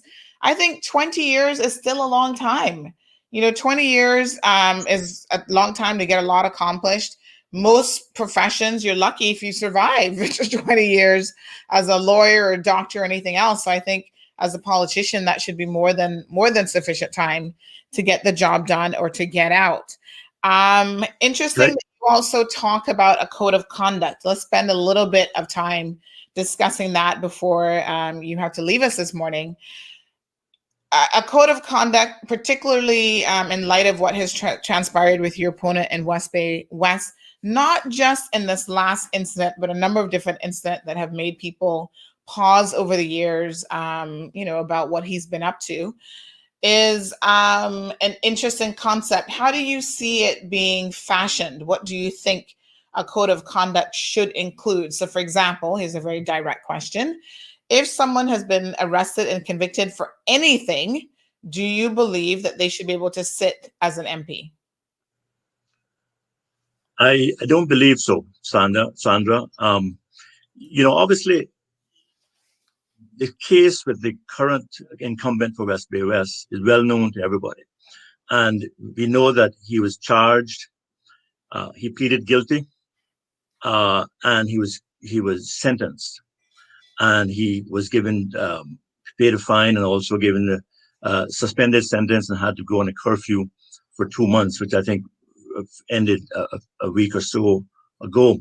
But the code of conduct that I'm talking about, and I can talk about that on Thursday, will deal with personal conduct. In the public service, there's something called standards in public life. Uh-huh. There's also something called the code of conduct for public service, and also the code of conduct for civil servants. Those kinds of behaviors are the things that we need to reflect also in our parliamentarians. And so why should we have a code of conduct for the public service and a code of conduct, conduct for civil servants, and we don't have that for the parliamentarians? Parliamentarians must set the stage. They must live by example, be the role models. So we don't have to do a lot of work to do that code of conduct. There's a lot of examples around, and even their own public service management law that governs the civil service. There was a good template right there that can be taken out and cut and paste and added to make it more powerful. But let me just say about the 20 years, Sandra. You're right. 20 years is a long time. But I said to myself and I said to my wife, Lavinia was not at all in favor of me running after I ran twice and didn't make it. And she saw some of the behaviors and some of the deceitfulness, if I can be blunt, by some of the people in West Bay. And she was not in favor of it at all. But people spoke to her, God spoke to her. And I said to her, Lavinia, I believe this is my purpose in life. This is our purpose in life. And we can be better by serving at this level, extending the Christian heritage and also extending goodwill to the country. All I'm asking for is 2 terms, 8 years, and give me that, and we can do it. We can do it. And so I don't plan to be in 20 years non-elected, but I've commit to 2 terms or 8 years. And but 20 years, Sandra, when you get into politics, I believe that in working in the public sector, things don't happen as quick as you would like. So you got to give yourself enough time. But certainly 20 years, I believe, is a reasonable amount. But the open-ended thing that we have now, as from the cradle to the grave, is far too long. All right, my friend, from the cradle to the grave. I like that one. Time for change is what Mario is saying, folks. I think we were the first ones to put up last week his intention to run for public office. There was a lot of talk on the literal mile road about Mario for quite some time before the decision was made public. Of course, here at CMR, we knew it was coming. We did hold off a little bit because we also knew that he was negotiating the exit terms of his employment contract, which had to be expedited because the premier decided to call an early election, which impacted a lot of people and their ability to put themselves forward for public office. Mario, again, welcome to Cayman Mall Road. This is your first, but hopefully one of many, appearances on the program. It was nice to hear from you. We will actually see you again on Thursday morning, now that you have a feel for how the program works. We'll send you a link that is a live link every day. It gets updated on the back end, and you can just always click on that to be able to join the show with us. And you just pop in the studio when we see you, then we'll pull you in. We do have Osbourne Bodden, who's waiting to come up next, and Kenneth. Could I say one thing before I leave? I just want to end with a quote that my father gave me every night as I was studying in high school days. Before he went to bed with my mother at night, he'd said a quote: "Heights by men attained and kept were not achieved by sudden flight, but they, while their companions slept, were toiling upwards through the night." Therefore, my friends, West Bay West and Cayman Islands and around the world, in that fine tradition, in this endeavor, in this campaign for West Bay West, we will not tire, we will not falter, we will not run away until the battle is won. Thank you. God bless you. And see you on Thursday, Sandra. All right, Mario. Thanks very much. Appreciate it. All right, folks. It's so ironic that Mario quoted that particular quote, because if I'm Facebook friends with any of you, which I think I've got about 2,400 Facebook friends, you know how we use that term in the world of social media, you will be very aware. Maybe you've never even looked at my profile details, but that is, you know how Facebook allows you to have a little quote? That's actually my quote that I live by. And I haven't heard it in a while, to be quite honest, but yes, I think it's by Thoreau. I'll have to double check. I should know this off the top of my head, but yeah, it's an amazing quote, and it really speaks to the fact that in life, you've got to have dedication, you've got to work hard, and you've got to be committed. So I'm going to show it to you, because some of you might be thinking that Sandy's just saying that because Mario's on the show this morning. Let me show you. The proof is in the pudding. Because quite interestingly enough, for as long as I've had Facebook, which now has been, well over 10 years, where it says your favorite quote. Let me enlarge this because this looks a little bit, where's my, here we go. I think it's up here. There we go. Zoom it in a little bit. Yes, there we go. So it has all sorts of stuff here. And there it is. Your favorite quote: "The heights by great men reached and kept." Yes. So sometimes, folks, we have to be toiling into the night to get things done. And anytime I've got a special project and I need that little extra push, I am reminded of that quote, because it kind of just, lets you know that you can't fall to the wayside just because you're tired, or just because you've been challenged, or anything like that. You've just really, it's Henry Wadsworth actually is the author of this one. I was thinking it was Thoreau, but it's not. So yes, absolutely. You've got to be committed to the cause. Longfellow, Henry Longfellow. So, you know, it's part of our commitment to anything that you're passionate about, folks. And trust me, when you've got passion about things, there will be times that you will sacrifice sleep. You will sacrifice money. You'll even at times sacrifice your own family to try to stay focused on a goal, you know, that you've got up ahead. So Loretta says we used to say that in school back in the day. Yep. And a lot of our young people, I feel like they need to have these quotes ingrained in their heads, because once again, it just really helps them if they're going through a tough patch in life. You can reflect on what other people have gone through and what others way before you have had to say, because this quote is probably a good 100+ years. I don't know when Henry Longfellow was even around, but I think it was quite a while ago. And, you know, it just reminds us of the fact that as human beings, we have all been through so much as humans, as people, as a race, as Caribbean people, as Caymanians, and so on. And at the end of the day, there's something to be said for, you know, the ability to persevere no matter what.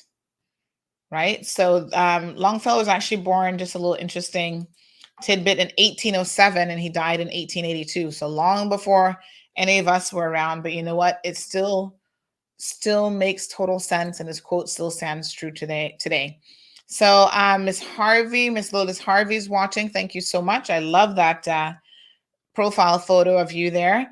Mitzi is here watching us as well. And Marissa says first time she was show, and he nailed it. Positive action combined with positive thinking results in success. Vote Mario Ebanks. So lots of support there for Mr. Mario, and he will be back on Thursday, folks, to tell us more about his vision for a better Cayman. Now we've got none other than, drum roll, where's my air horn?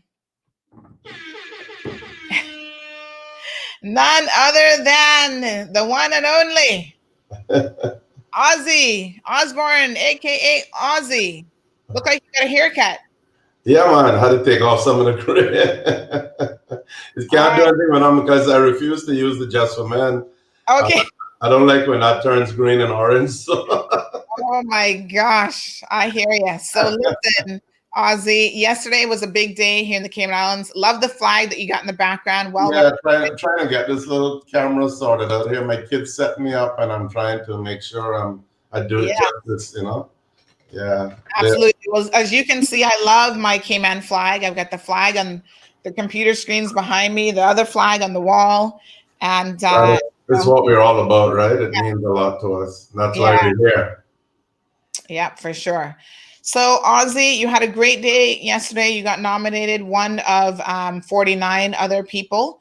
Total of 50 persons were nominated, and in your particular district, quite interestingly enough. And by the way, in the event that people have not, I do have, I'm going to pull up the full list and we can talk about that probably into tomorrow's program. But you're in one of those districts where there's only 2 of you running head to head against each other.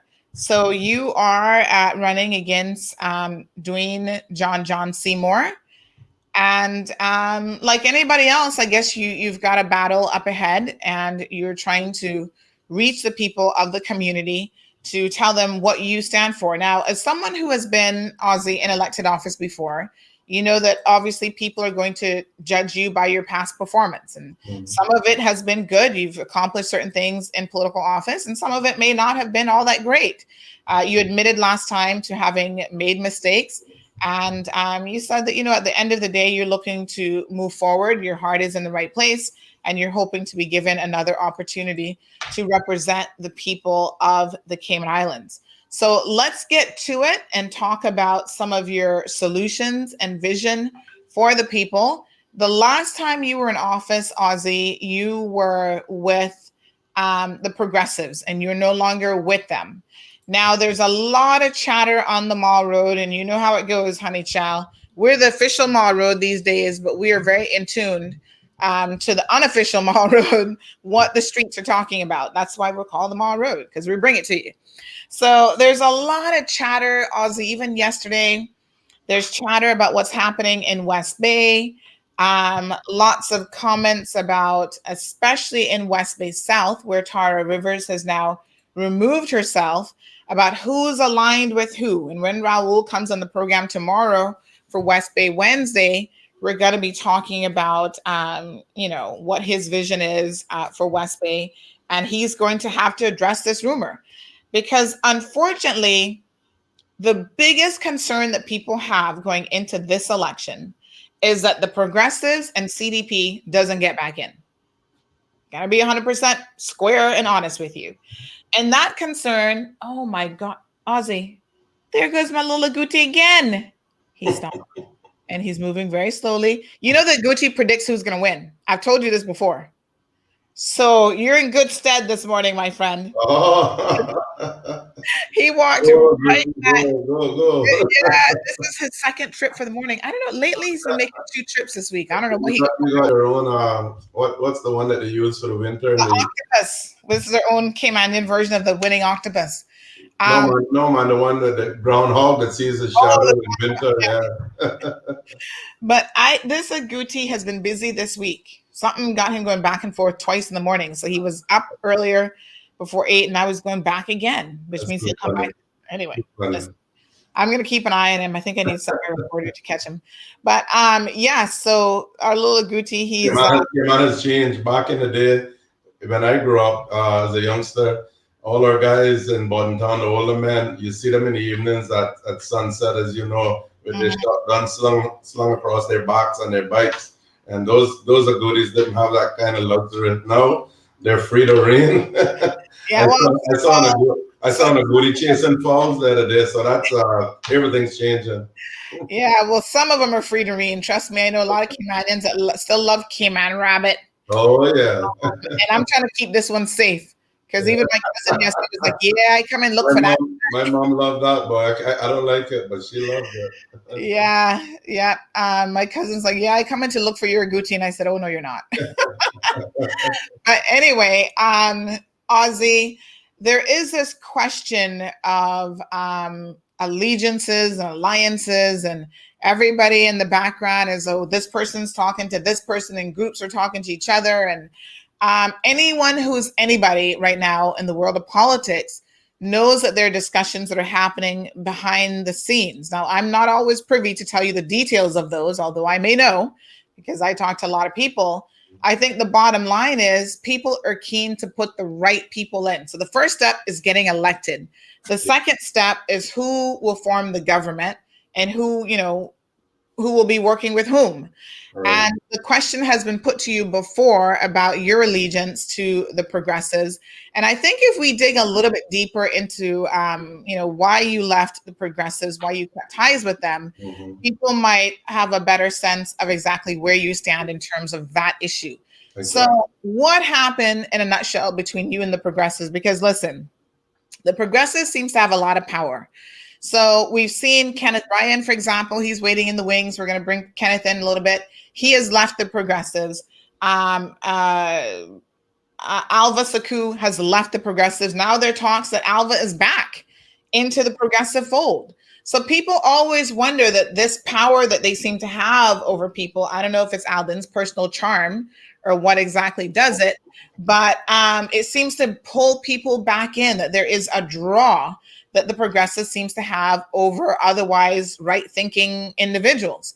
Let's talk about why you left the progressives, and will they be able to draw you back into the fold?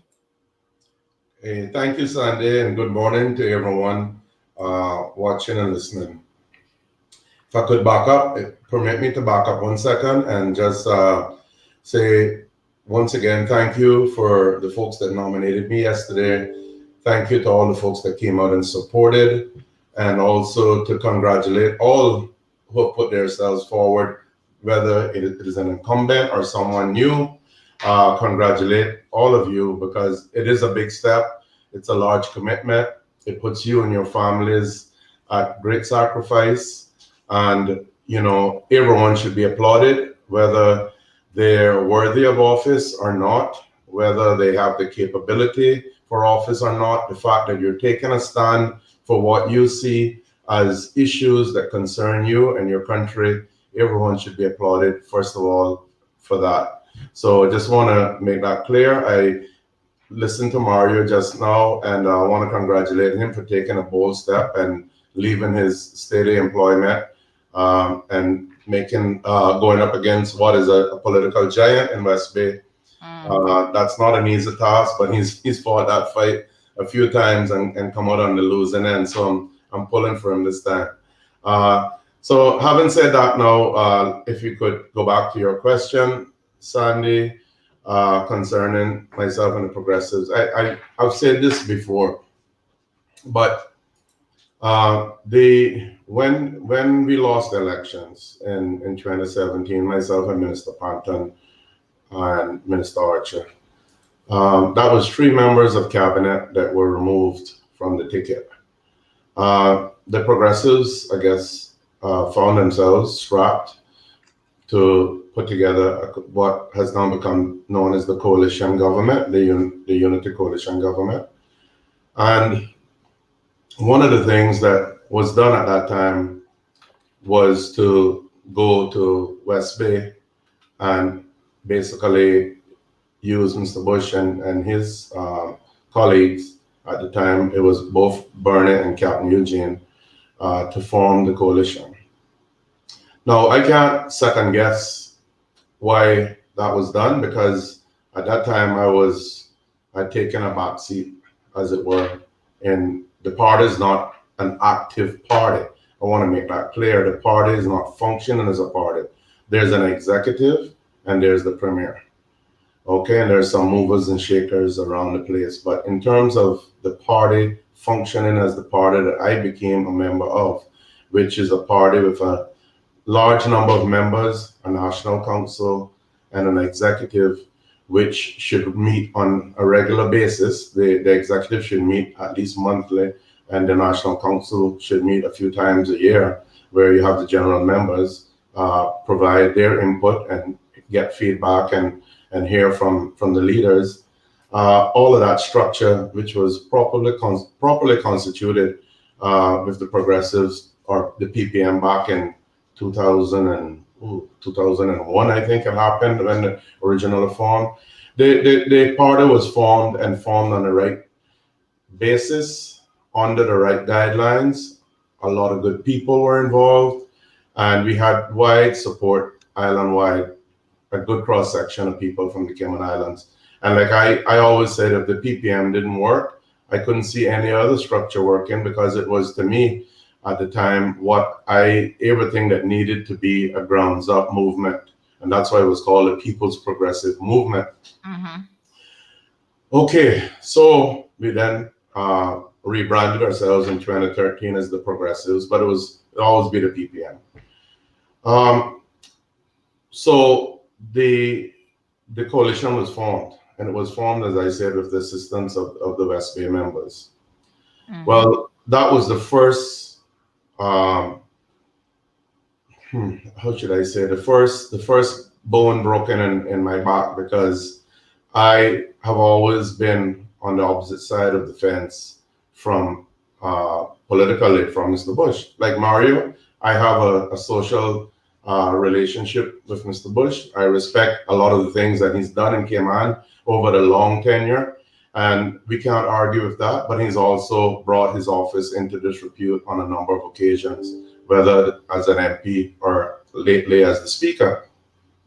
So anyway, this was before this latest incident, of course. Mr. Bush was courted and absorbed and made a part of the coalition government and put in a position as Speaker. Mm-hmm. So I distanced myself even further at that time. And then, of course, came the sad event of the unfortunate incident with him, which is public knowledge, where he was convicted and charged and convicted of assault in a public place on a female. Sandra, I came from a single parent, a mother who, interestingly, was Mr. Bush's good friend. I was taught to respect the female gender. I respect ladies. Yes, I had my blip on the screen, and I've apologized for that, where I, while in office, I exploded out of frustration and let out a few choice words. And there's nothing I can say that will say that I was right. That was the wrong course of action, and that is something I will forever have over my head, as it were. But I'm human, and to err is human, and I certainly made a mistake. But that's a long way from, and a far distance from what happened with Mr. Bush. So when this happened, of course, I myself and Minister Panton, both of us felt very strongly about it. And it was at that point that we resigned from the PPM. Still have a lot of friends that are close to the PPM or elected under the PPM banner. But in terms of me being a part of the PPM, that is no longer the case. And I am not out here parading as a PPM in disguise. I am here as Ozzy, as someone who cares deeply for Cayman and Caymanians. I started my political career as an independent in 2000. Some of you may not know that. Some of you may not have been born. But that's a long time ago, 21 years ago. And I started and had a good run with a small committee back then. And the Caymanian political landscape has changed a lot since that time.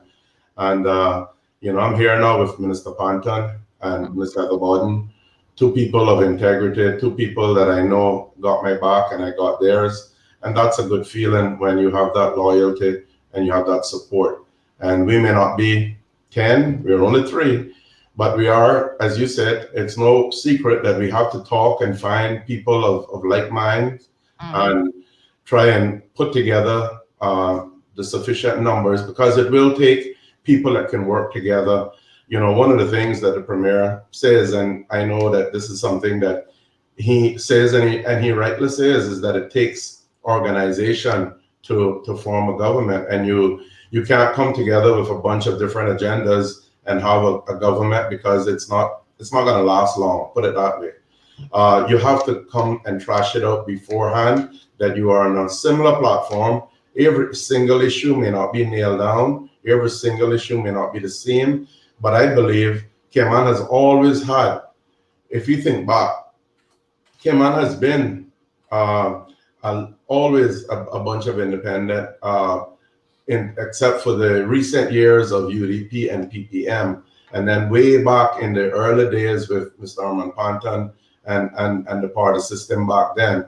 If you think about it, we've had teams, but there's always been a certain amount, a degree of independent-minded thinkers. And I think that's a good thing. I think it's healthy.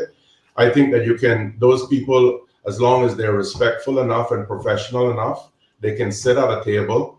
Okay, you're gonna have what you call your caucus, and then you're gonna have your cabinet. And if you have professional people, for instance, Mario Ebanks, Mario and I may have some issues that are slightly different, but Mario and I have the respect for each other that if we should be able to sit and respect each other's views as two educated people, two Caymanian people that want the best for these islands, and trash out a solution. There is no need for us to have a huge disagreement and a breakup of a government over it. So yes, I know that we'll be, the independents are going to be, oh, you can't form a government because you're independent. They have an independent form government now. Okay, so it is talking out of both sides of your mouth, and it's political rhetoric. It's smart. Give the Premier credit. He's shrewd. He's a veteran politician. He's my friend forever, a long time, and I know the man. I know the way he thinks, and he's going to pound that from the platform, and he's going to make sure that these people pound it. But the truth is that I think we can have a body of independent-minded people. Some may be as myself and Minister Panton, or former Minister Panton. We have a team, and naturally we're going to have our own little platform. And you may have another 2 or 3 people and another 2 or 3 people, whatever it takes to put together this coalition. But it's going to be a coalition. There's no The party system in Cayman, as it were, in the last, 20 plus years is non-existent. We should not even be talking about UDP, CDP, or PPM because they don't exist. It's a fallacy for anyone to make you believe that there is an active party system in Cayman right now. Mm-hmm. Wow. Well, thank you for Ozzy, that very comprehensive response to the question. Yeah, I mean, I think it's interesting that the current leadership, and I want to talk about something that actually came up yesterday because this kind of threw me for a bit of a loop. But the current leadership, Mr. McLaughlin, Premier McLaughlin, has said, basically elect us because we've been here, and I guess that's enough to get the job done, and that they have a system that in their mind seems to be working. We're going to talk about in terms of the real concerns about the people of this country is the people are saying it's not working for them. I mean, I don't know who says it's working. Maybe he's just talking about it's working for certain special interest members of the progressives. I don't know. But the average person on the street has some real concerns about how this country is moving forward. So this concept that, we've been here and that should have a lot of, that should be given a lot of credit, just elect us because we're already working together, seems a bit flawed. But I want to talk about something that apparently he said yesterday that had me very, very confused. And I don't know, I'm not asking you really to go into the heads of Mr. McLaughlin, because we know that might be a challenge for any of us to necessarily understand who he thinks. But Ozzy, help me with this one, because you've been around him. You were in the progressives, the PPM. You and I were there from the very beginning, as I recall. This is a quote by another media house whereby Mr. McLaughlin is now saying that he has plans. He keeps talking about this coalition campaign that he's going to be running, which is just a fancy way. And I've said this before for the benefit of our listeners. When you cut the fat from it and you get down to the cold, hard truth, this coalition campaign is a fancy way of saying, listen, we know we're going to lose some of our existing coalition members. We're going to lose probably some PPM seats. We're not going to have the majority support of the voters at the polls. So we're going into the election already admitting defeat. That's what he really means when he says coalition campaign. That's what he's running, right?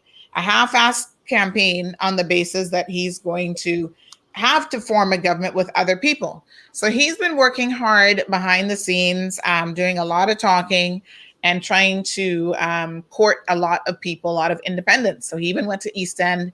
We reported that exclusively last week, prompting the East End candidate, Mr. Isaac Rankin, to then issue a statement. But I want to focus on this quote that, big shout out to Wendy over at CNS, that she has here from Mr. Bush after he was nominated yesterday. So this is fresh off of the nomination. From Premier, not Mr. Bush. I'm sorry, from the Premier, Alden McLaughlin. Yes, thank you so much. So he says, the story says here that nevertheless, McLaughlin was extremely confident that the progressives will once again have the largest group, which didn't happen last time, so I'm confused by that, and will be able to form the next government. And for the first time during the campaign, McLaughlin said in response to questions from the media that the PPM-led coalition campaign did not involve McKeeva Bush. I am confused. What does he mean it doesn't involve McKeeva Bush? The premier just pulled apart the entire country by calling an early campaign. And that was on the basis of he did not want to hold a vote of no confidence against Mr. Bush, which, slice it any way you want, it's still a slice that people are like, listen, obviously he is seeking to protect Mr. Bush at all costs, and by not addressing the issue. So how do you juxtapose that against what he is now saying, that he is mounting a coalition campaign that doesn't include Mr. Bush? What does he mean by that? Sandy, boy, you put me in a tough one here now. Okay, let's try to shed some light on it. I can't tell you exactly what premier means. Yeah. I really can't. But we'll have to But speculate. here's my take. Okay, from the time I came into politics and got involved with the PPM, 2001 when the coup took place, McKeever led coup against Kurt Tibbetts. Okay, bottom line. Mm-hmm. I got involved shortly after the 5 good people formed the PPM. Mr. Anthony Eaton, Mr. Edna Moyle of blessed memory, Alden, Kurt Tibbetts, and I think was it Miss Lucille? I think Yeah. that's the 5. She reminded me yesterday that she was one of the. Yes, that's the fabulous 5, right? Yes. And I came on right on the heels of that. So as soon as they came together to say, well, we need a party in response to this UDP that's just been formed in McKeever Bush. Mm-hmm. I was the second batch, and probably yourself. We came right on the heels of all that, and we started to meet. And I remember meeting down in Crew Road, I think, in Mr. Graham Thompson's old house, which is now some apartments sit on that land right next to Alden's, where Al grew up. Mm-hmm. Okay, so needless to say, there was no love lost between Mr. Bush and Mr. Tibbetts and Al, who was his right hand at the time. Mm-hmm.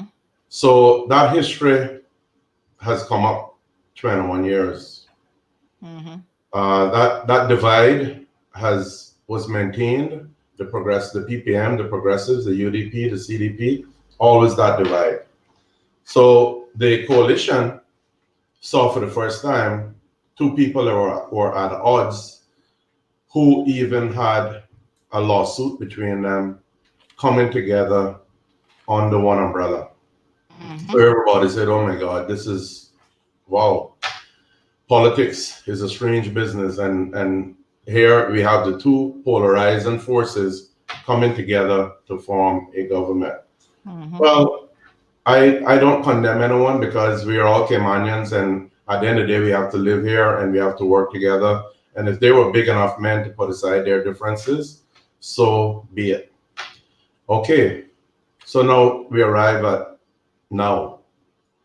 And we had the situation where the premier, obviously, in his wisdom, did not want to throw the speaker under the bus. Basically, he called an early election to avoid that. And I think that a lot of people lost a lot of respect for the premier doing that. Mm-hmm. Okay. Now we have nominations and we have people campaigning. So we have the premier looking to form his group around him. And my understanding is that we have Mr. Bush, who's an old soldier in this army and who's a veteran politician and knows every trick in the book, looking to form his group. Now, here is where the rubber hits the road. Are the Caymanian people being deceived by this? Is this a plan?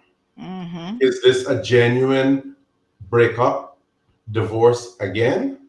Yes. Or who's to say that you get your 5, I get my 5, and together we got our 10?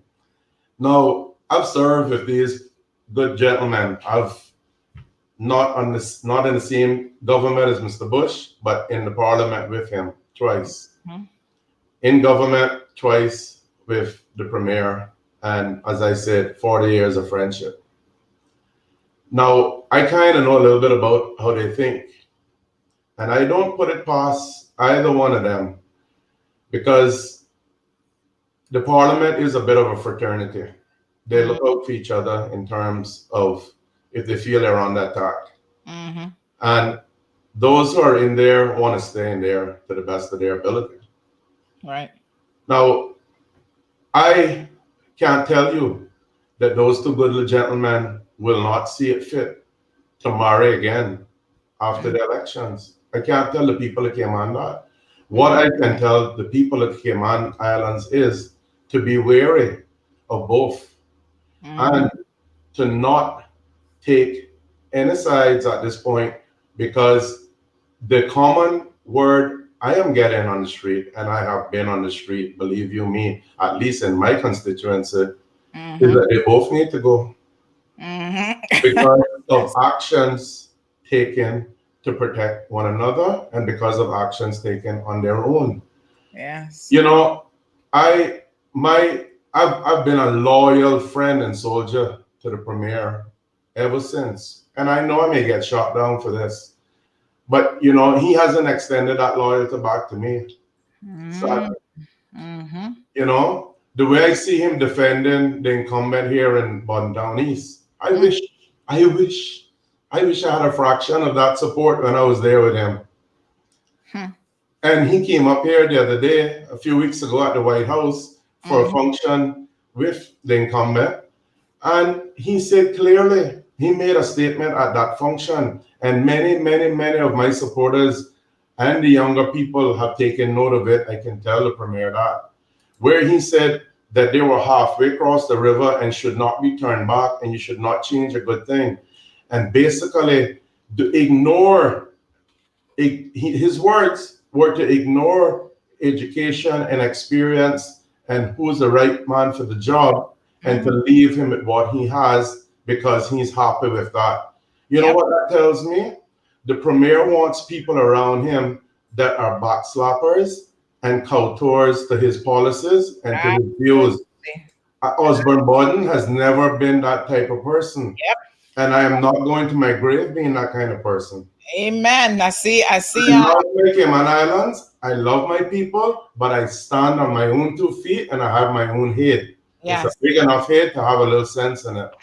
I'm bringing Kenneth Bryan on because I see Kenneth in his garden this morning and shaking his head in agreement. Morning, Ozzy. Morning, Kenneth. I love. So let me back up a little bit. Yeah, Ozzy got straight to the point this morning. Let me back up a little bit. Speaking some gospel this morning, yeah, brother. Only way I know to speak it, guys. I can't. You're speaking the truth. I tell you, man, on point. Ozzy, I had both my kaboom button from Mic Drop and my hallelujah button ready for you this morning. Trust me, you just came with the truth.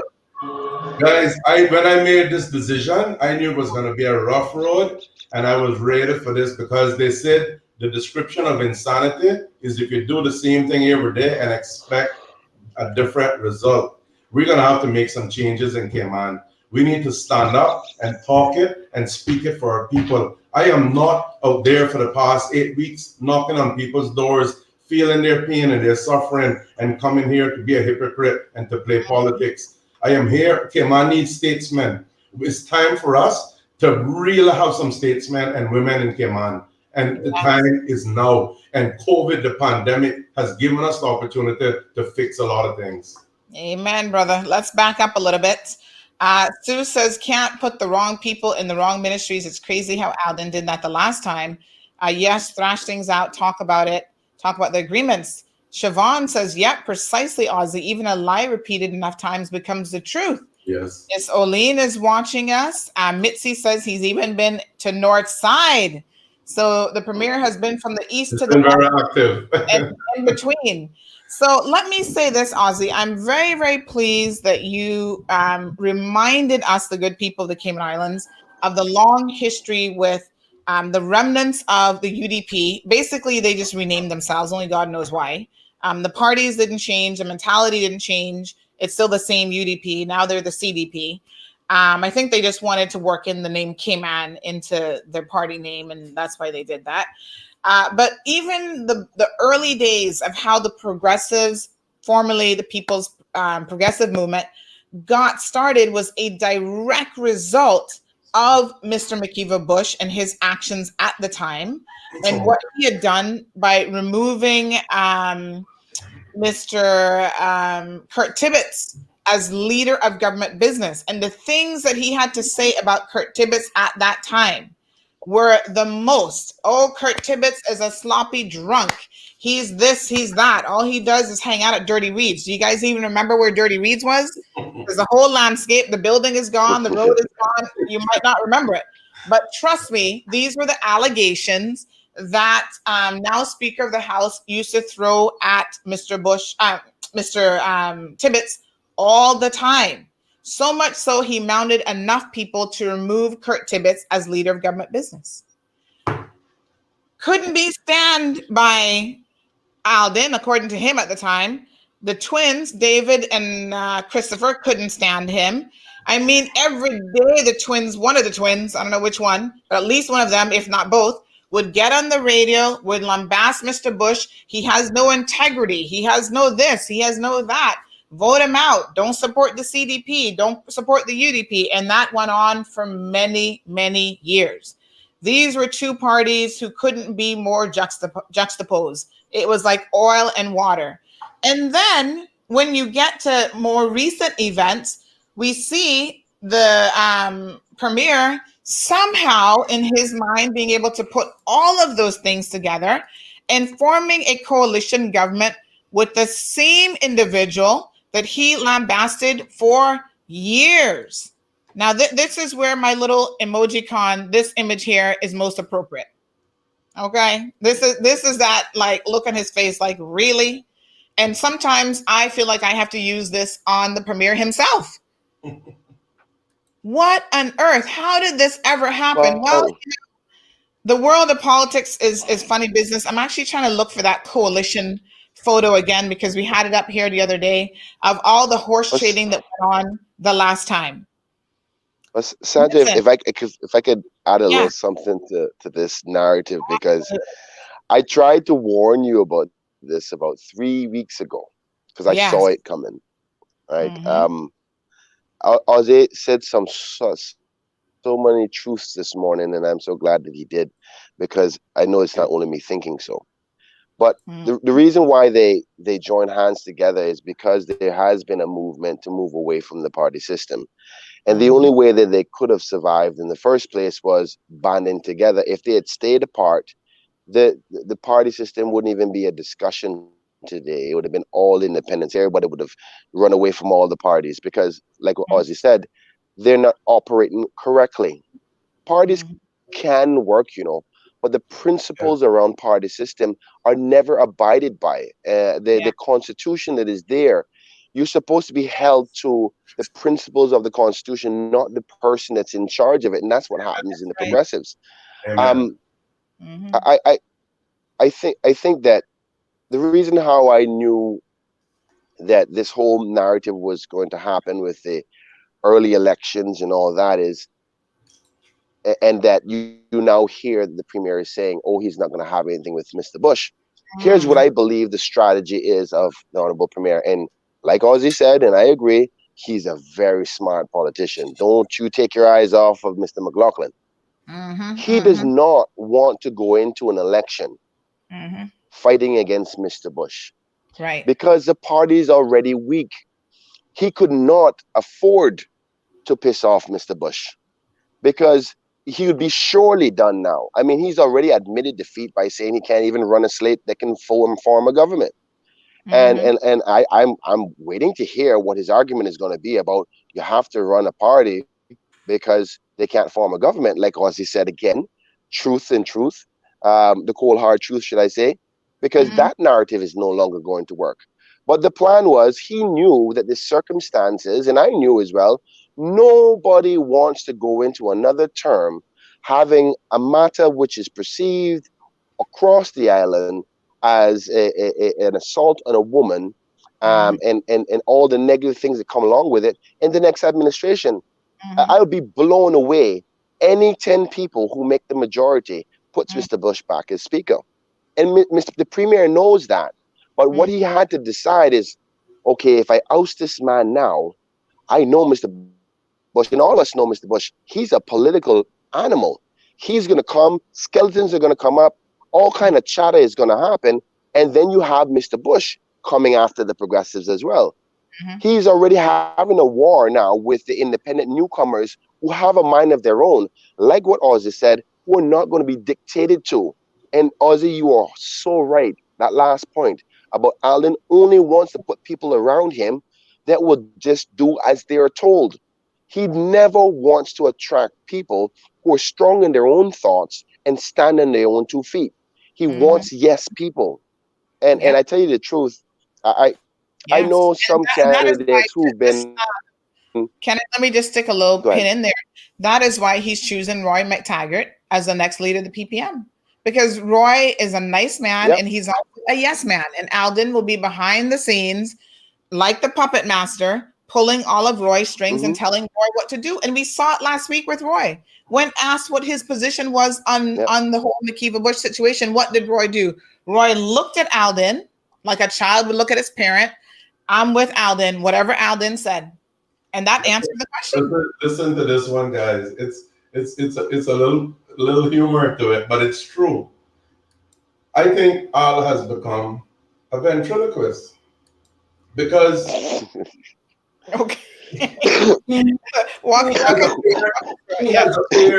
has appeared with my incumbent, and he's appeared with Miss Bush on her announcing she's not running again. My good friend, yes. And each time he's done all of the speaking which is supposed to be coming out of their mouths. Come on, guys. Al is showing that he is in control and he's running things. And he wants to remain, although he can't be premier again, he wants to remain in control, as Ken just said. Yes. And that's why people often use the word narcissism to describe the premier. I don't think he's had a formal diagnosis as being a narcissist, but that is one of the very things that narcissists do. Their need to be in constant control of everyone and everything means that they will do exactly what they did. I mean, who the heck calls a press conference, first of all, to announce that you're no longer going to be running in politics? That's never happened before. That was just super weird. But you do it, and then you sit there like a good little girl. You let Alden speak your praises. Alden read a prepared speech. Alden do everything. When you're asked direct questions, Tara, are you going to be doing X, Y? You can't even respond. You say, well, I won't speculate. And then Alden jumps in and said, well, I'll answer it. I was like, what the heck is going on here? But you're absolutely right, Ozzy. This is all about power and control. I mean, the recent thing with the minister up here with the latest roof. I don't remember the minister answering. Nope, he didn't. You're right about that. Alden made the statement. I mean, we got to wake up, man. We got to wake up. Yeah. Well, I think that even Kenneth Bryan has been a victim of wanting to stand on his own 2 feet and wanting to have his own voice. And that's why Alden McLaughlin fired him years ago, because he dared to be in the community. He dared to have been out there working in the ground. He was getting a little bit too much traction, a little bit too much well-liked, and speaking up. And Alden was like, we can't have that. So under the auspices of supposedly, he has a court case, so I can't be tainted by that. Now, mind you, he doesn't mind being tainted by a woman beater. Imagine. He was tainted by a woman defender at the time. Kenneth was defending a woman against a domestic abuse situation that was happening in public. Yeah. And the police got involved, not fully understanding what was happening. He wouldn't be tainted by that, but he will be tainted by what the court has described in the judge's sentencing statement as an unprovoked, vicious attack. He would rather be tainted by that. I mean, sometimes I feel like our politicians have lost their minds. They've lost the plot. Well, if I can say this, Sandra.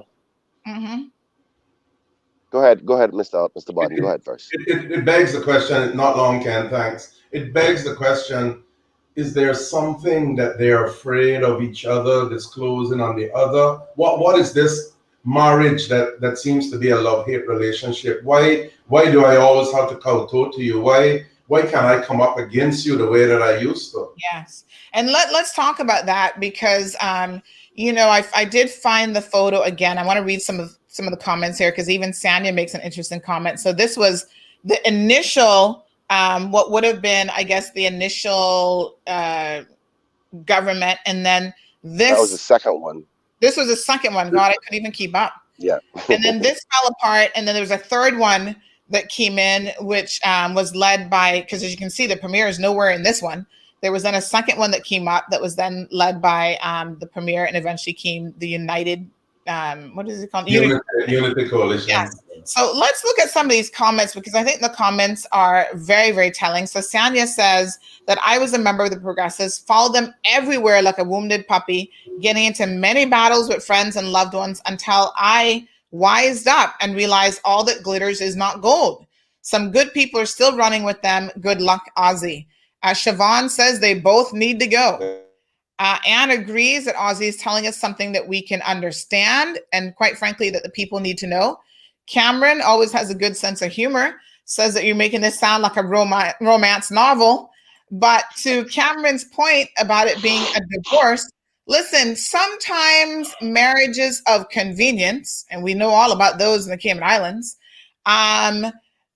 they will appear on the one side to be having a breakup that is only temporary to achieve a certain goal. And that is what I believe as well is happening here with this latest statement, that this coalition campaign does not include Mr. Bush. I think that's a bunch of hoshwag, to be honest.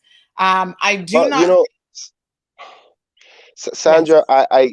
I don't see it. I genuinely believe that Mr.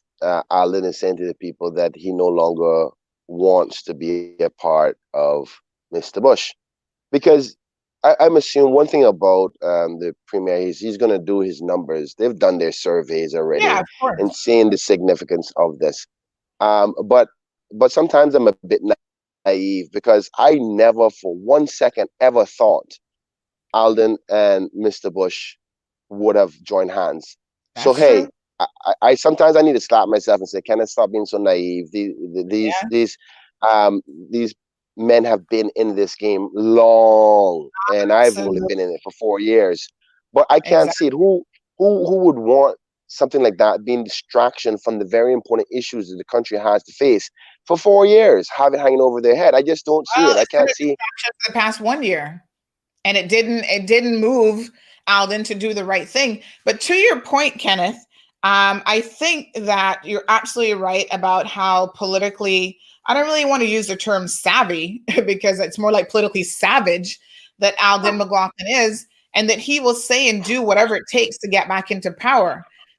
In fact, remember now what David, the twin, has said, who, as I stated earlier, both him and his brother have vehemently over the years spoken out against Mr. Bush for what they called corruption and all sorts of things.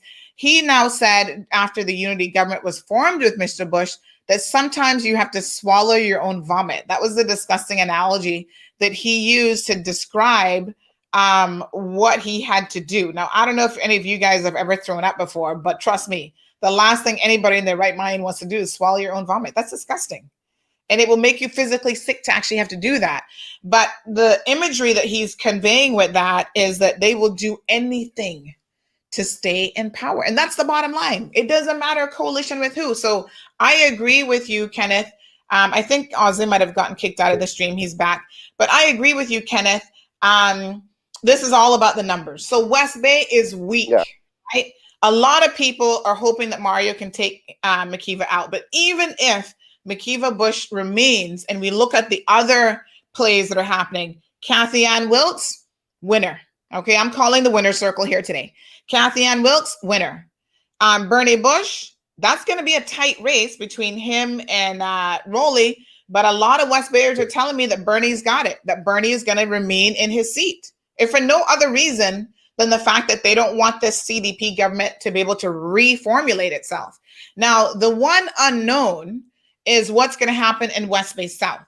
And this is where the rumor mill, I can tell you last night, people were calling me on the phone and people were, having all sorts of discussions. This is where now the rumor mill is a little bit like uncertain, because people are saying, listen, there is one of the two individuals running in the District of West Bay South who is aligned already and willing to work with the CDP and work with the progressives. And that is a problem. Well, Sandra, allow me to give you some cold hard truth here. And I Yes, think it's tell it fair like that it is, I brother. defend, and put some truth to Mr. Raul Cole Nicholson. Yes. I've been speaking to him because I like his style, I like his approach, um, and we had discussions, and I told him that, listen, this battle about Mr. Bush was from a political perspective, just giving them some advice to try to win, right? Don't take Mhm. on these monsters. It's the problem for the country, but for the 19 members, hold us responsible. I said, stay out of the way, focus on Georgetown and West Bay South. That was my Mhm. advice to all the new members because this is a very nasty game that is being played. And he took his position. I said, all right, fine. I commend you for standing strong. And Mhm. when this rumor started coming out, he called me and he said, listen, man, Kenneth, I can't afford this, man. I want to stand for what is right. Now they're trying to taint me with Mr. Bush and this whole matter. So I know it's not Raul. I can tell you that now. So Mhm. this is behind the scenes discussions. And I hope he doesn't mind me saying this, but I am certain he's not working with Mr. Bush in any capacity. Now, Andre is also a friend of mine that I know. I've had no conversations with him so far, so I don't know what's happening there, and I'm not suggesting that he's involved with Mr. Bush or not. But I'm just telling you from my conversations with Mr. Raul Nicholson Cole, and based on his statements before, it would be such a 360, so much so there would have to be a 720 for that to be happening now. So I Mhm. I don't think agree. And uh, absolutely. I mean, I tend to agree with you, Kenneth, as I well. agree, bro. Yeah, because I tell you what, Mr. Bush at last week Thursday's meeting for Ralston said, "Oh, we're going to be having a surprise candidate in the district of Georgetown, of West Bay South," and a lot of people are thinking, "Who is this surprise candidate?" In fact, you will know, Kenneth, because you went to the meeting, that people are saying, "Oh, well, Kenneth showed up at the West Bay meeting. Does that mean that he is supporting CDP and McKeeva?" And Kenneth rightfully pointed out, "Listen." That night, I actually attended all 4 meetings that were going on. I came by Alex, I went by Sabrina's, and I went by the 2 in West Bay. So this is just about me as a MP, existing MP, taking a pulse of what is happening in the different districts and constituencies and meeting hopping around to see exactly what's going on and who is saying what. And that is a thing that people do. But I think now, listen very, very carefully, right? Folks, pay attention because you're learning a lot this morning. I think that both Alden and McKeeva Bush are being duplicitous. You know what that fancy word means? A Spanish machete. Okay? They will cut you from both sides to get what they want at the end of the day. So this big announcement that there's some big time candidate that's going to be announced, and then we don't hear anything more about it. Nomination day is come and gone. There's only still 2 people working there. He's trying to discreetly or not discreetly, whatever, throw somebody under the bus in West Bay South that he knows has been in talks with them and is working with them. These boys have no loyalty whatsoever. You guys know what's that song, Kenneth, about these hoes or something ain't loyal? I just hate to use that word, but that's the name of the song. And when it comes to these MPs, I can use the same term for them.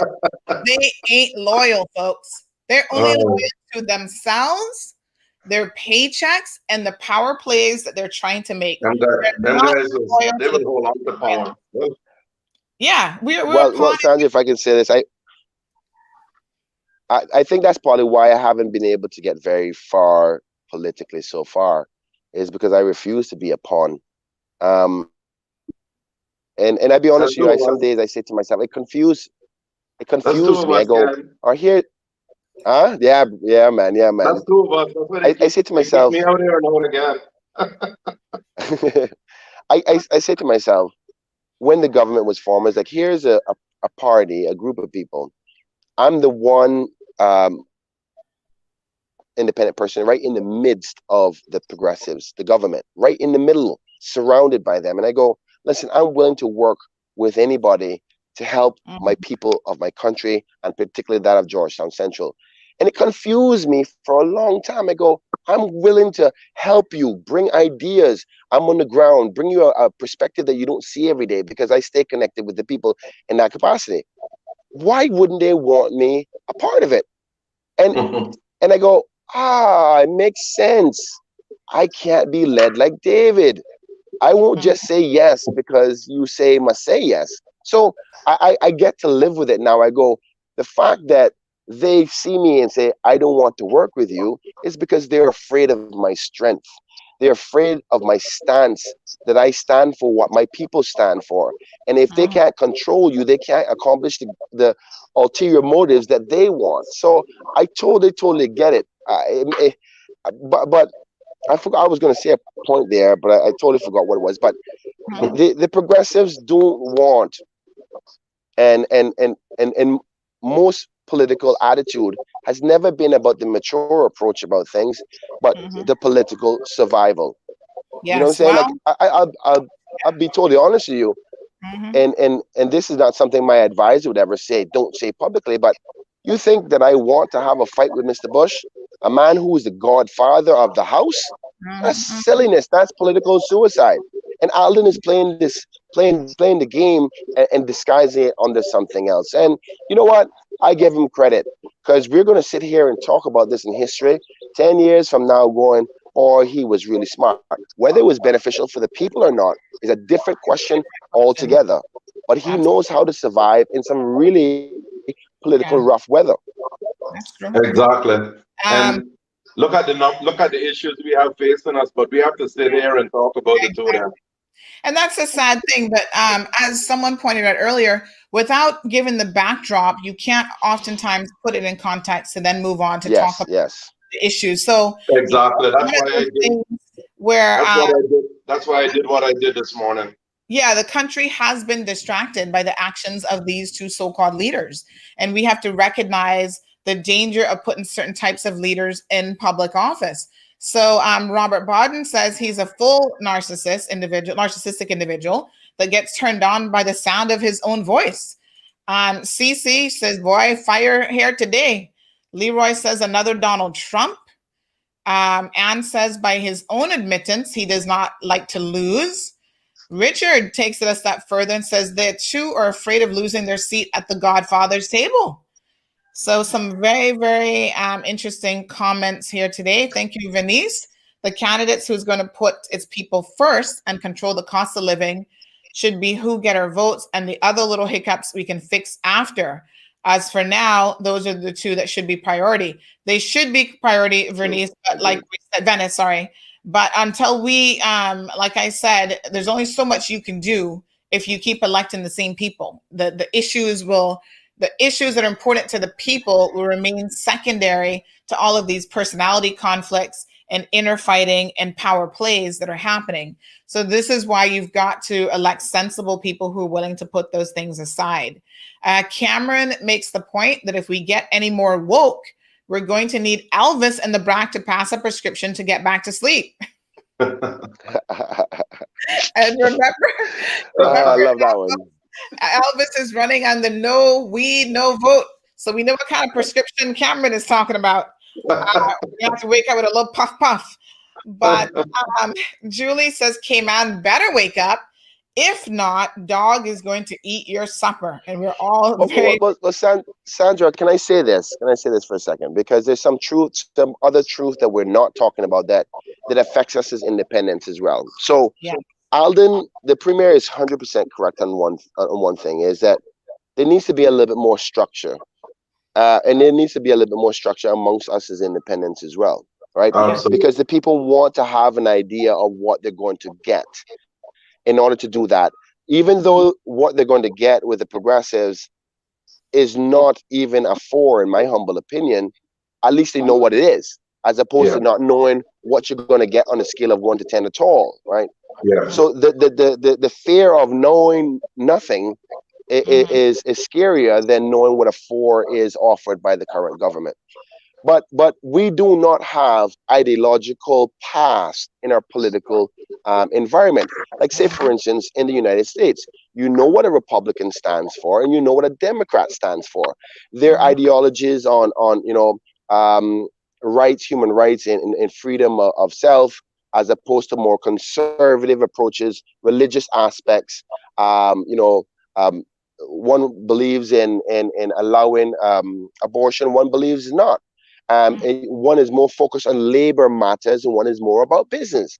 Now, we don't have that difference here. So in order for us to have a true political party system, we don't have the separations in our political minds locally about That's two true. different groups. I Yeah. mean, That's true. the one time that tried to happen with Dr. Frank McField, it just faded away with the whole Labour Party concept and the ideology behind Labour politics. That didn't Yeah. happen. So we're still going to have the personality traits. What I would like to be a part of is a group of people who create a structure of sentences together to say these are the principal rules upon Broad how we make parameters. decisions. Yeah. And then we will stick to that and we hold each other accountable to that. If you ever make a decision outside the parameters of those principles, you cannot be a part of this organization. Now, you may call that a party, call it alliance. I don't care what you call it. I want structure because the people do deserve structure, but not the Absolutely, structure Ken. that is being lied to by the people to say we're a party and we're structured. No, you're not. You're a dictator. You're a controller, and you are, what do you call it? Ozzy, say it for me. A ventriloquist. Ventriloquist. Yes. Ventriloquist. That's Puppet exactly what master. we're getting. He's not Puppet gonna master. like me for that. Yes. Yeah, well, it's the But truth, Ken, and you're he knows that. Yeah. you're And absolutely Stacey, right, Ken.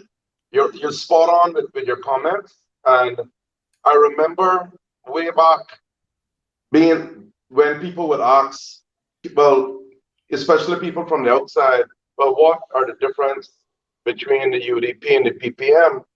And no one could really say what the difference was, except one would say, well, I guess it's McKeown, and the other would say it's Kurt. Because it was all it's almost built around those personalities, whoever leads at the time.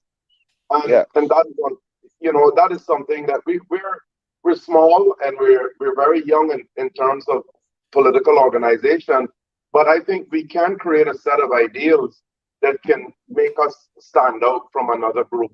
And that's what needs to happen. I totally agree with you. And I'm hoping to be a part of that. I hope you're a part of it too, Ken. Thanks, Yep. man. Thanks. Cece says, listen, and she draws out that end, listen. I can remember when these two, when they used to dun Kiva about riding him and Donkey, and who slept whole day at school and went to run the island. Then look, they joined hands. I died. So in other words, in case you're not understanding the Caymanianism, her shock and disbelief at what has transpired is is what it is. So But let me say this, guys. I think there is a danger, and Mario alluded to it earlier, and Sandy, you spoke to it as well, about being in office too long. I think that I'm actually thankful that I've lost some elections and come out of office. Whether you want to call it a time away from politics, a break for personal reasons, whatever it is, you know what it's done for me? I've had 2 terms, thankfully, in government, one on the back bench, one on the front bench. But each time that I've come away from politics, it's as if you're refreshing your computer. It gives you a new perspective. You don't, you know what I know? Is that job is not guaranteed to me. That job has been given to me for a period to represent my people at the very best of my ability, to run my leg of that relay the fastest I can run it and hand it over to the next generation. I am not there because I stake a claim to my seat. I am there at the bequest of my people and to serve them and to not create my own empire and my protection mechanism around me that I cannot be moved. If the people want me moved, then so be it. They will move me. It means that I've not done something right, whether it's I've worked too hard in ministerial posts to not spend enough time with them. I've not listened to their concerns. I've not returned their calls. I've acted inappropriately. Whatever they see. And the people at the end of the day are our employers. Government pays us when we get there with the people's money, but the people hire us on April 14th. No mistakes about that. And the day that you believe that you are bigger than that, and sadly, when you are there 20, 25, 30 years, I think that we all talk about the coattail effect. I think when you reach that level of which I'll never reach because I don't have time left to create any kind of coattail. I want to get there and do a job and make sure that Cayman is in a better place when I leave.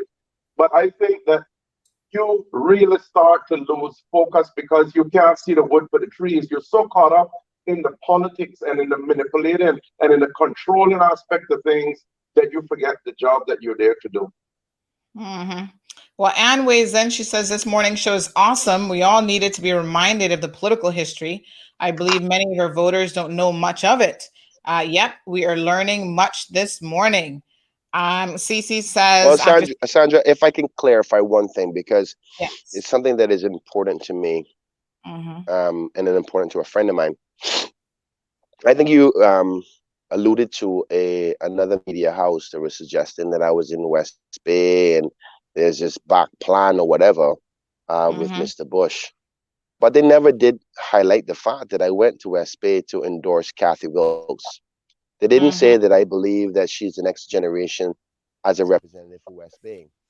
And sometimes as a former journalist, I allow media to, take its own course, because sometimes one of the rules I was taught is when you make a mistake in media, you don't try to correct it, because those who missed it the first time will definitely catch it the second time. So you just get more people paying attention to it, right? That's right. So I was like, oh, great. Here's this narrative now that I was in West Bay down there, and I'm going to be the surprise candidate. And I go, you know what? It doesn't matter. Kathy knows, and I want the public to know that, particularly those voters in West Bay, Kathy Wilkes is the next young generation of West Bay leaders. I love West Bay. West Bay is like a second home to me. A lot of people don't know that as a young man, I went to Bonaventure Home. I had a lot of struggles in my life as a young kid, and I spent 2.5 years at the Bonaventure Home. So the good people of West Bay have treated me with open arms. They took care of me. And West Bay is a unique location in our country. Nothing like West Bayers, I'm telling you. They back each other, they stand with each other, and when they love you, they love you. Yes. I want West Bay to know that I believe, if you believe in what I've done in the last 4 years or my style of politics, I've had intimate sit downs with Kathy politically. She understands, she loves you, she loves West Bay, and she's a fighter. I don't think she by all means, I'm not older than her, because me and her went to school at the same time, but I see a lot of me in her, and I want the people of West Bay to give her a chance. She deserves it, and I can promise you, if she gets in the house and I'm there, I'll never make her let you down, West Bay, because Kathy Wilkes is another future leader, and she will do the best she can for West Bay, and I'll support her all I can, because I genuinely have a special place in my heart for West Bay. And that's why sometimes people go, well, boy, you look like you in love with McKeever. Yes, I love McKeever because he's a Caymanian like me. He taught me a lot. And I don't like this whole political death that they try to do to each other, because like Mr. Ozzy had said, there is a fraternity element. I think many of them have to go, but I'm disappointed that we have to politically kill them. But sometimes it's deserving, because they won't know when to leave. They don't know when to say, okay, let me pass it on. And I be honest with you, this is why I will always love Mr. Tibbetts, the Honorable Kirk D. Tibbetts, because he respectfully sat, and you can see it in his mind and his heart when he said, the next generation is coming, and maybe I can step back, build them, and grow with them, and not try to stay on top of the mountain when there's big, strong, young, strapping people coming up to push me off, and I'm not as strong as I used to be. Why try to fight it? Why don't I just say, okay, guys, let me give you a hand up, but when you get up here, this is how you stay at the top for your period of time, like Mr. Bond has said, and pass on the baton. But we act in such immature behavior at the expense of the people, because if we just took a better, mature approach to these things, we can get back to the more important focus, which is the issues that are facing the people. And we have some serious ones. You realize that our country is being sold out. And when I say sold, I'm talking about literally sold. Caymanians are not going to be able to afford a piece of property.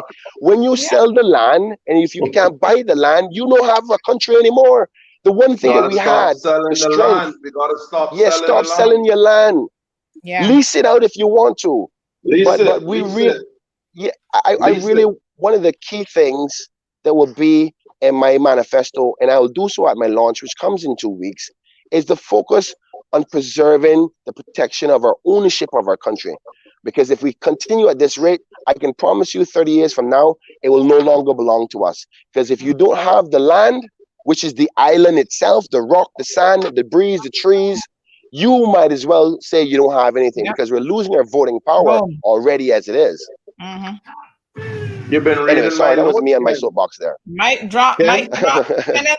Sanya sends a message to you, says you are not a yes person and you love to take it to your people for advice. About to leave the show, so I got to say it. Kenneth, you got this. Who they sent against you is a joke, but be vigilant. Keep your guard up. Ozzy, good luck again. Cameron says, when all Caymanians are on board, we're not worried about bad weather. Thank God. All on it is Caymanians. We feel you. Cece says a lot more structure, not just a little bit. Alden and McKeeva both caught by surprise because they thought they were going to sail back in on the COVID management. They truly are on the surprise defense. Well, you know, people do have short-term memories, and that's what they were counting on. This government had all-time high records, and I saw someone, big shout out to Jason Carter, saying that he supports Alden for the District of Red Bay because he's done such great things with COVID. And I challenged Jason to think about outside of the COVID pandemic. Let's give him a passing grade for that. I said, what else has he done? Because let me be very clear, all of us have had to work for someone else at some point in our lives. And you would never keep your job or get promoted if you only did one thing right. Think about it, right? You can't go to your boss and say, boss, I show up every morning on time, and that should be enough to keep me employed. All right, well, let me pull up my report card. That's why when you do a review of your performance in an employment situation, they look at all sorts of things that collectively make up that review. It's not just one thing. So give them a passing grade on pandemic management, which, by the way, for an island of how many square feet, how hard is it to create a bubble and to shut us down and tell you people to stay home and put the police at every corner to make sure that you do it? It wasn't really that much of a miracle. And folks, again, I need not remind you of how we started the pandemic with failures, because the premier and his minister of tourism and that government was still begging the cruise ships to come in to our shores as of March. That's how we got patient number one. Had they done the right thing sooner, had they been paying attention to the pandemic sooner, we were reporting on the pandemic. Go back, the articles are all there from February of last year, and the government did not actually mount a response until, get it straight, folks, CMR did an article that a COVID-infested ship allegedly was on its way to the Cayman Islands. Jamaica had turned it away, and they must have put that ship in full throttle because that got here in record time. I've never heard of a ship leaving Jamaica coming to Cayman within a few hours, not a ship of that size. And that was here that night about to dock. And you know why it didn't dock? Because trust me, I saw all the messages that Alden was sending out in his Red Bay community group, cussing CMR, but, oh, we're causing the people to unnecessarily panic. Don't listen to us, blah, blah, blah. And by the time the ship was here, they had been received. You remember? Yeah, it's on CMR. The record is there, folks. By the time the ship got here, the Port Authority had been instructed to not allow them to disembark, because the outcry after our article was like, hold on, if Jamaica got enough sense to turn this ship away, why are we encouraging the ship?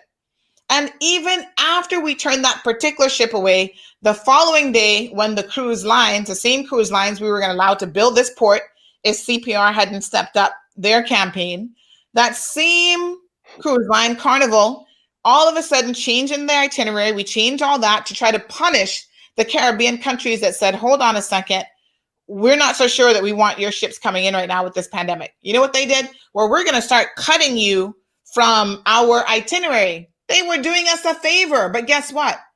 The same government you claiming now, Jason, and I'm talking to people like you, so I'm not picking on you, cousin. I'm just telling you the cold hard truth. The same people like you who now believe that this government was doing such a great job have forgotten the plot. You have forgotten the cold hard truth of what actually transpired. Because Mr. Moses Kirkernel, Minister of Tourism, was on the phone with Carnival Cruise Line, begging them to continue to come to our shores. Even CNS covered it. Go look it up, folks. These are the facts. So you want to talk about how great we have covered this pandemic? Let's go to the very beginning. Well, if I can say it, I know we're going to run out. Okay, don't worry about no time, honey bunches of oats. I'm in control of the button at a time, and you're gonna have more than enough time here today. Well, I know that you went 7 hours yesterday straight, so I know you're not worried about the time. You guys got me we're going right into overtime, but you know the point that I'm trying to make is people have a very narrow field of view, and they narrowly only remember certain things, and that is exactly what this government is banking on, and that's why they called an early election. Kenneth? Well, if I can say, like, I mean, I want to give credit where credit is due, and I don't want to just sound repetitive because everybody keeps on saying this. Well, they did good with COVID. Yeah, but it wasn't only the government, the opposition, the people, everybody came together. It's like, say, for instance, they did good after a hurricane. That's what you were supposed to do. It would have been sad if you did anything else.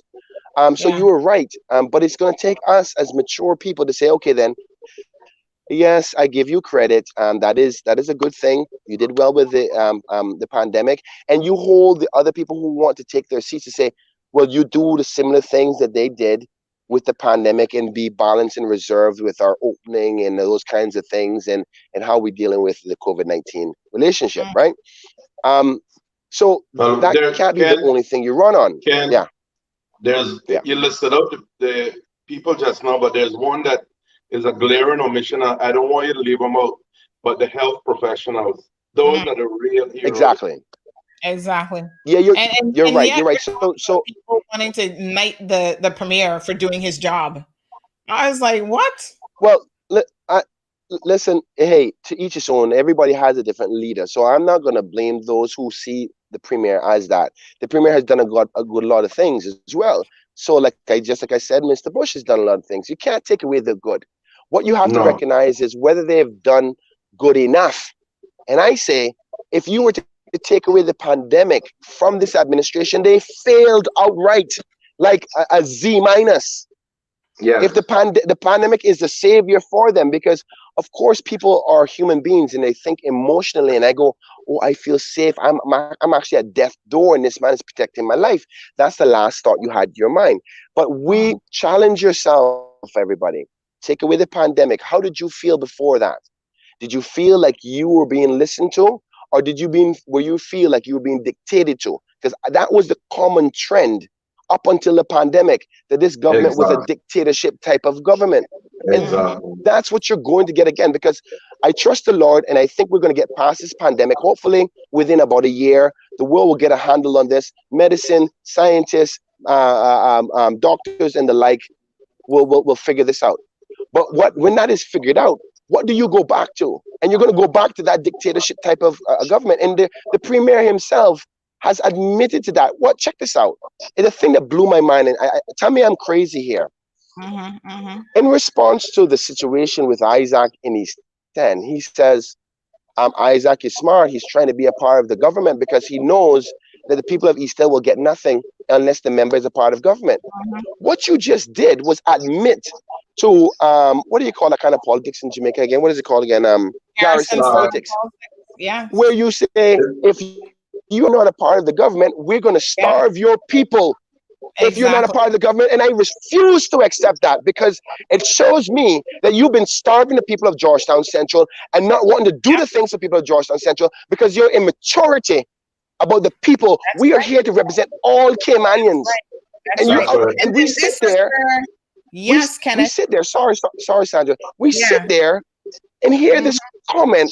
We have to analyze what he is saying. He's saying that Absolutely. if you are not a part of government, That's right. that you are your constituency and your people, that your children, the schools that they're in, the health care providers that you're in are not going to get anything, because the only way you get something is being on the side of government. And that's what they have been doing for the last 8 years, strategically hurting people to stay in power. And I tell you, I'm so disgusted. Some days I blow my mind to know he actually says this stuff and don't think that people are going to analyze it and come back at him for it. And this is why, to be quite frank, Kenneth, this is why I was so disappointed in Isaac, for him to then say, you know, he wants to be part of the government in order to get something for the people of East End. What he should be speaking out about is the very style of politics that you're talking about, this Garrison style of politics that would seek to disenfranchise an entire district just because your MP, your representative, after people have spoken,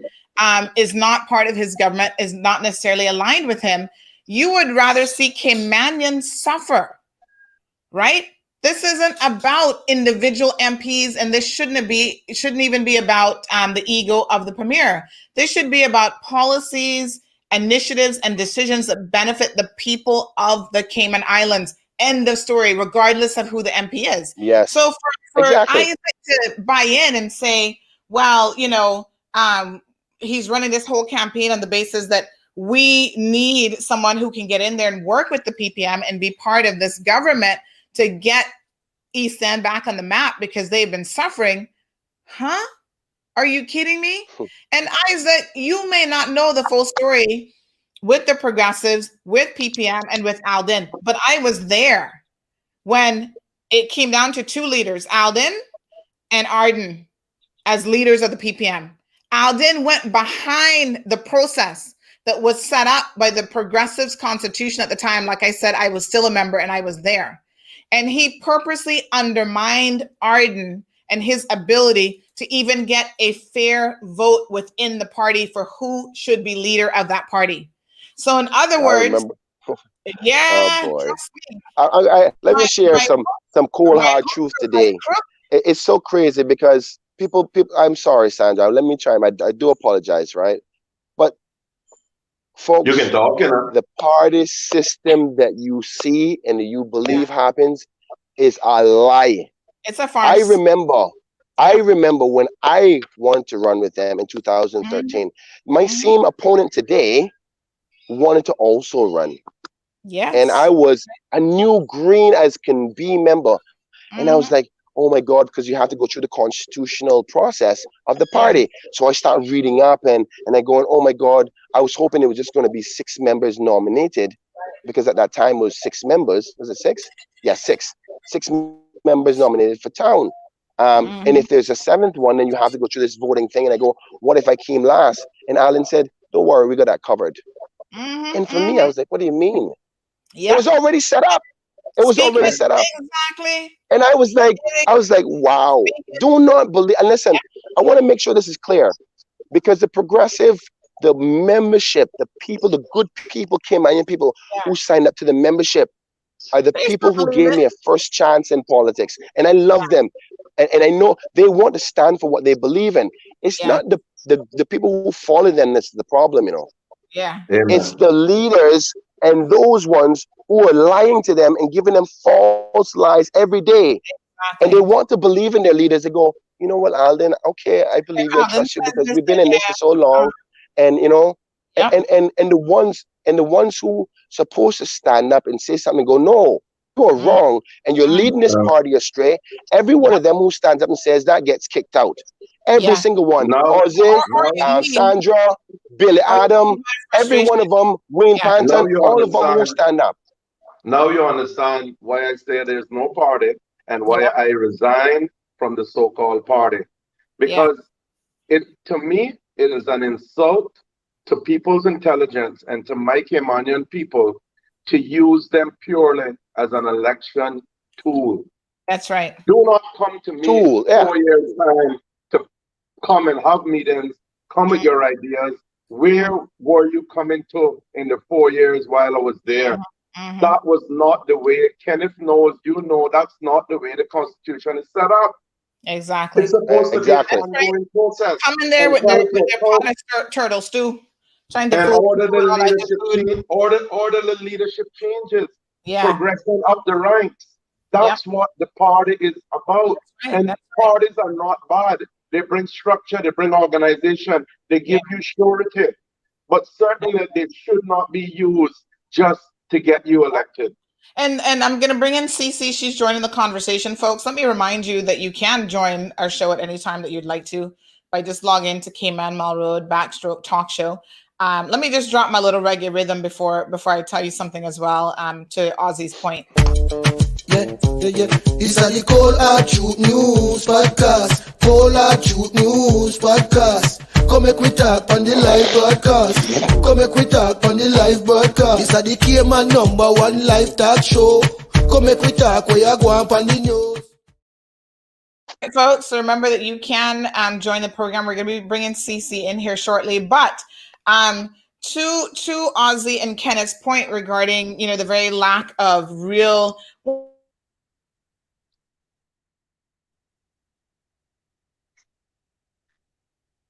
What's going on? Freezing a little bit. Ozzy. I Refreshing think position Sanders' for her side to is take. freezing a little bit. She would have told the people that she herself had full intentions of running in this election. Joey Hugh and Roy McTaggart were all vying for the leadership position of the Progressives. The only question that was left is, how is it that Roy McTaggart got selected as the next appointed leader of the Progressives when they've not even had a annual convention? Nomination. No nominations, no nothing in years. Thank you. So she's sitting next to Alden, making Alden be her ventriloquist mouthpiece and not speaking the truth, that they would have never put her in a position of power. And that was probably one of the factors that played into her mind to leave the political arena entirely. She wanted to be leader of the PPM. Cece, what is on your mind this morning, honey? Good morning, everyone. Mr. Ozzy, Mr. Kenneth, Sandy. Good morning. Good morning, Cece. What my only thing that I have to ask, and I ask Caymanians, urge Caymanians to ask your representatives, who are their sponsors? Because depending on who their sponsors are, they're obligated to those sponsors, and that will determine our future, whether it's for the best interest of our Caymanians or it's the best interest of their pockets.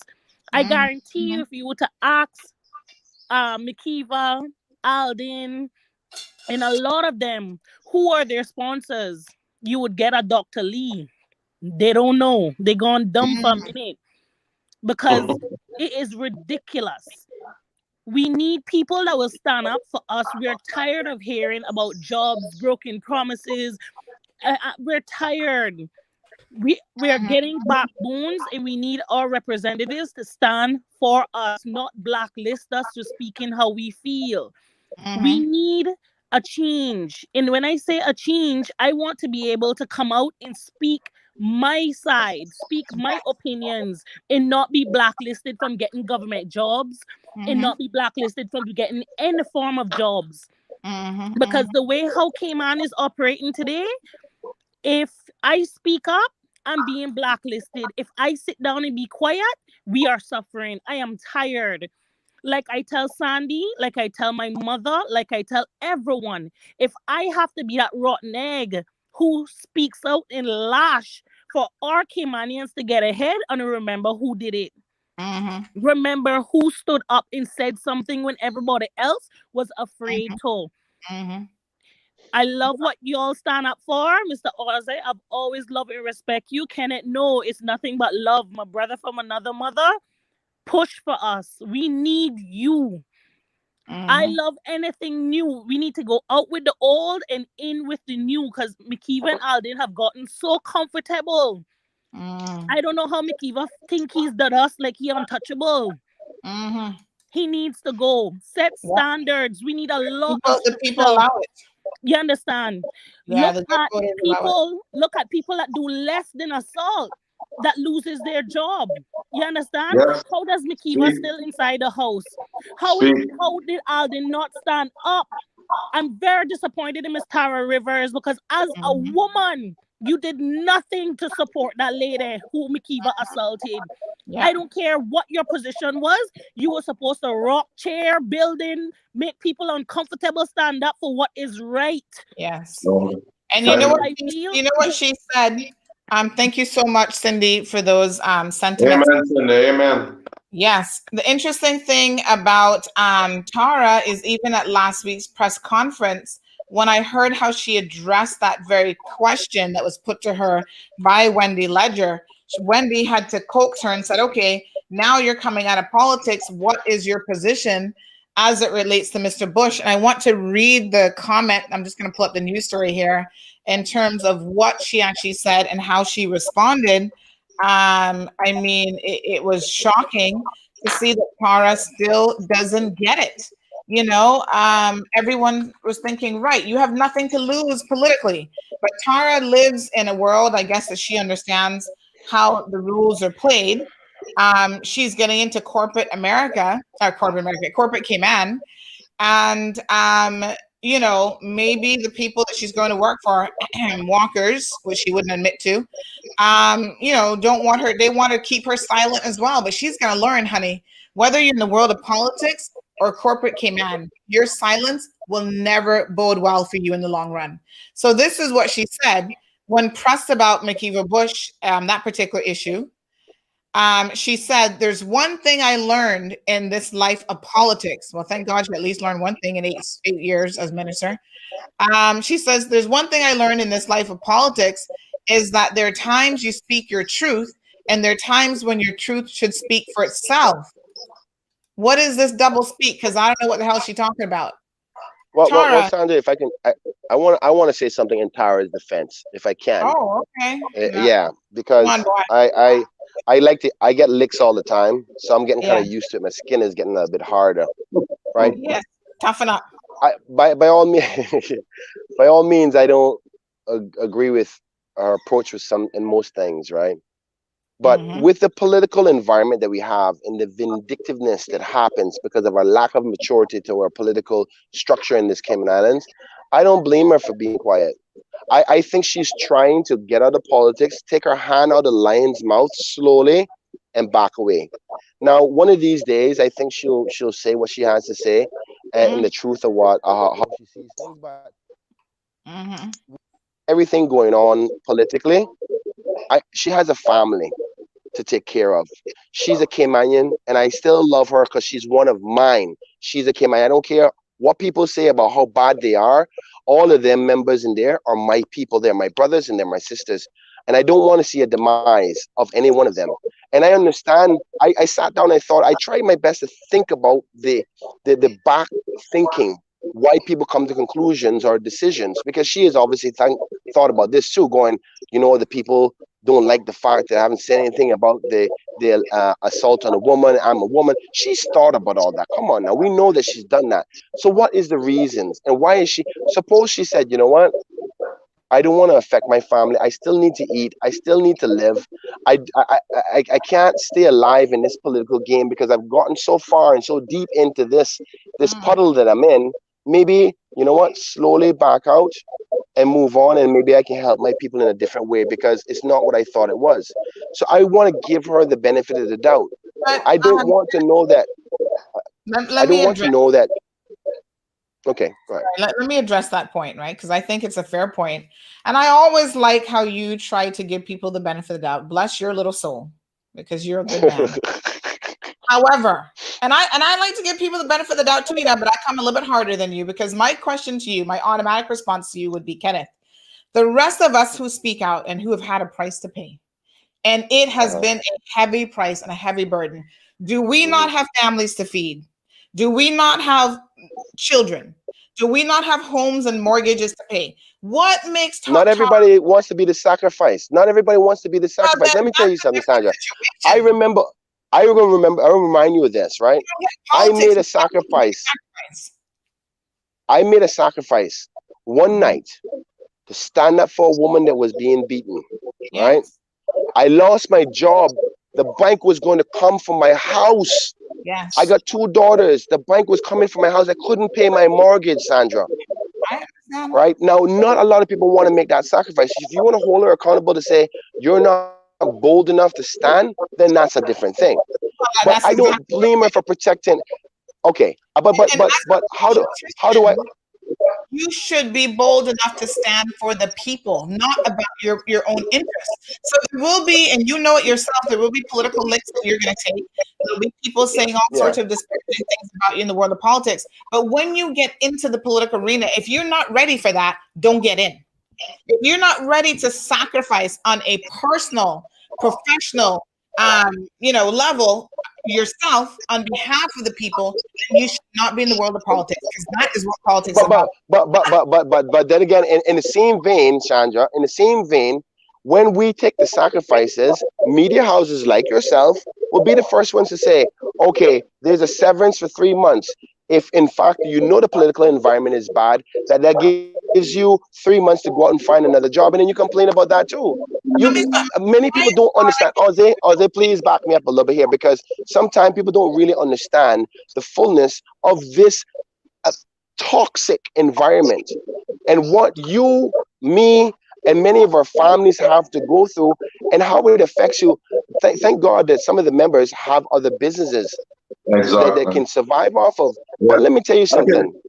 I can speak to that, because it is what Ken is saying is that oftentimes when you're out of the political arena, I'm fortunate to have a family business, a successful family business that sustains me and my family.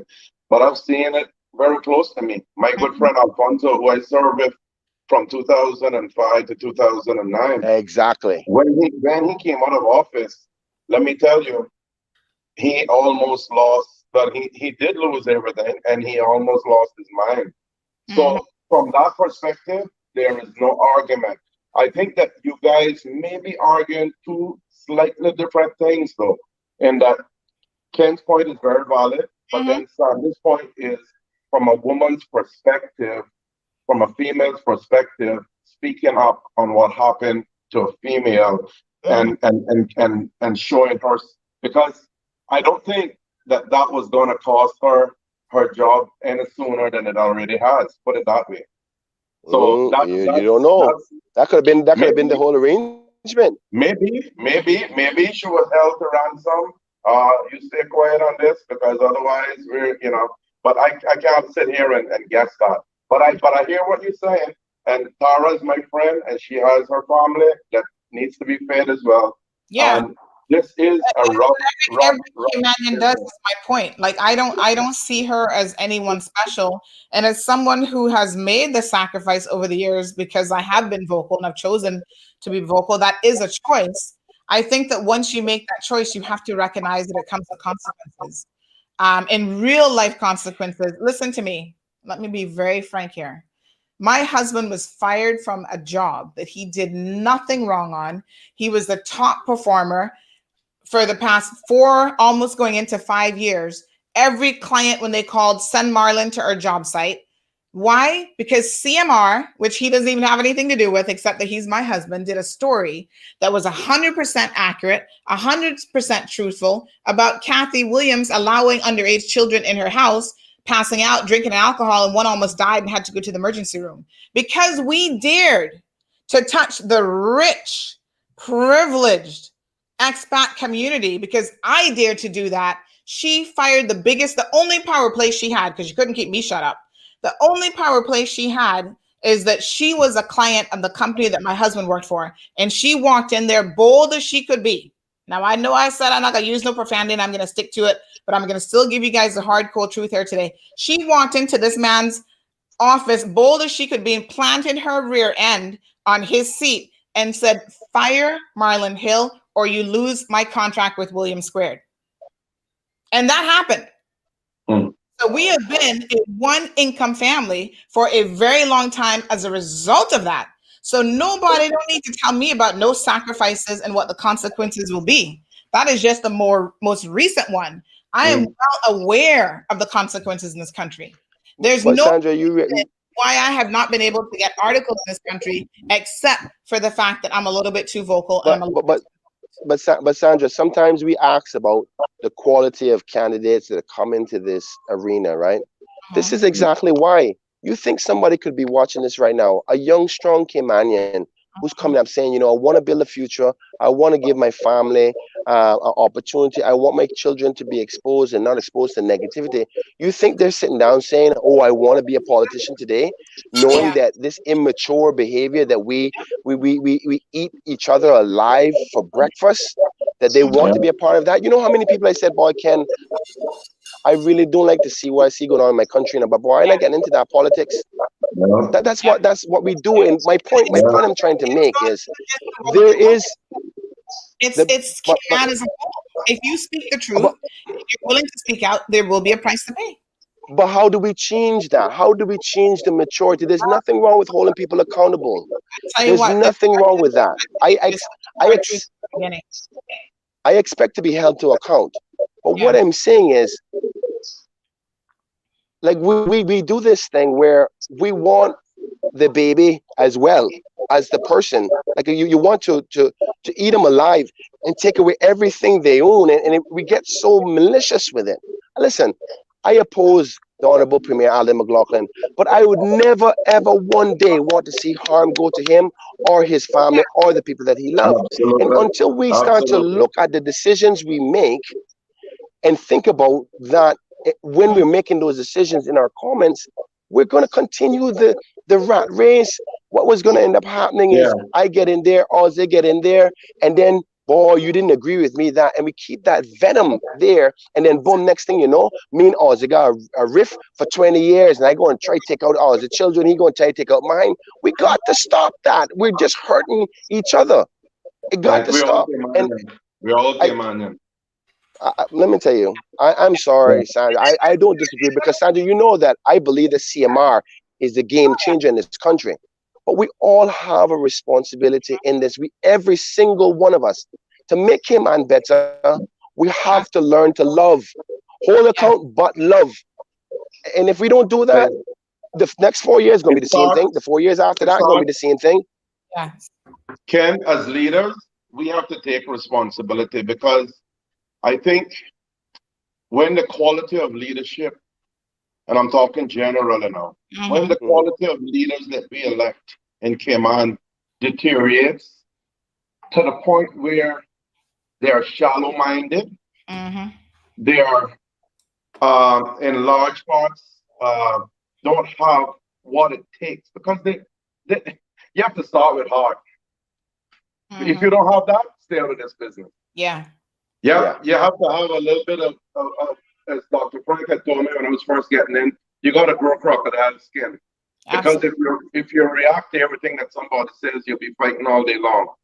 True. There are certain things we have to do as leaders.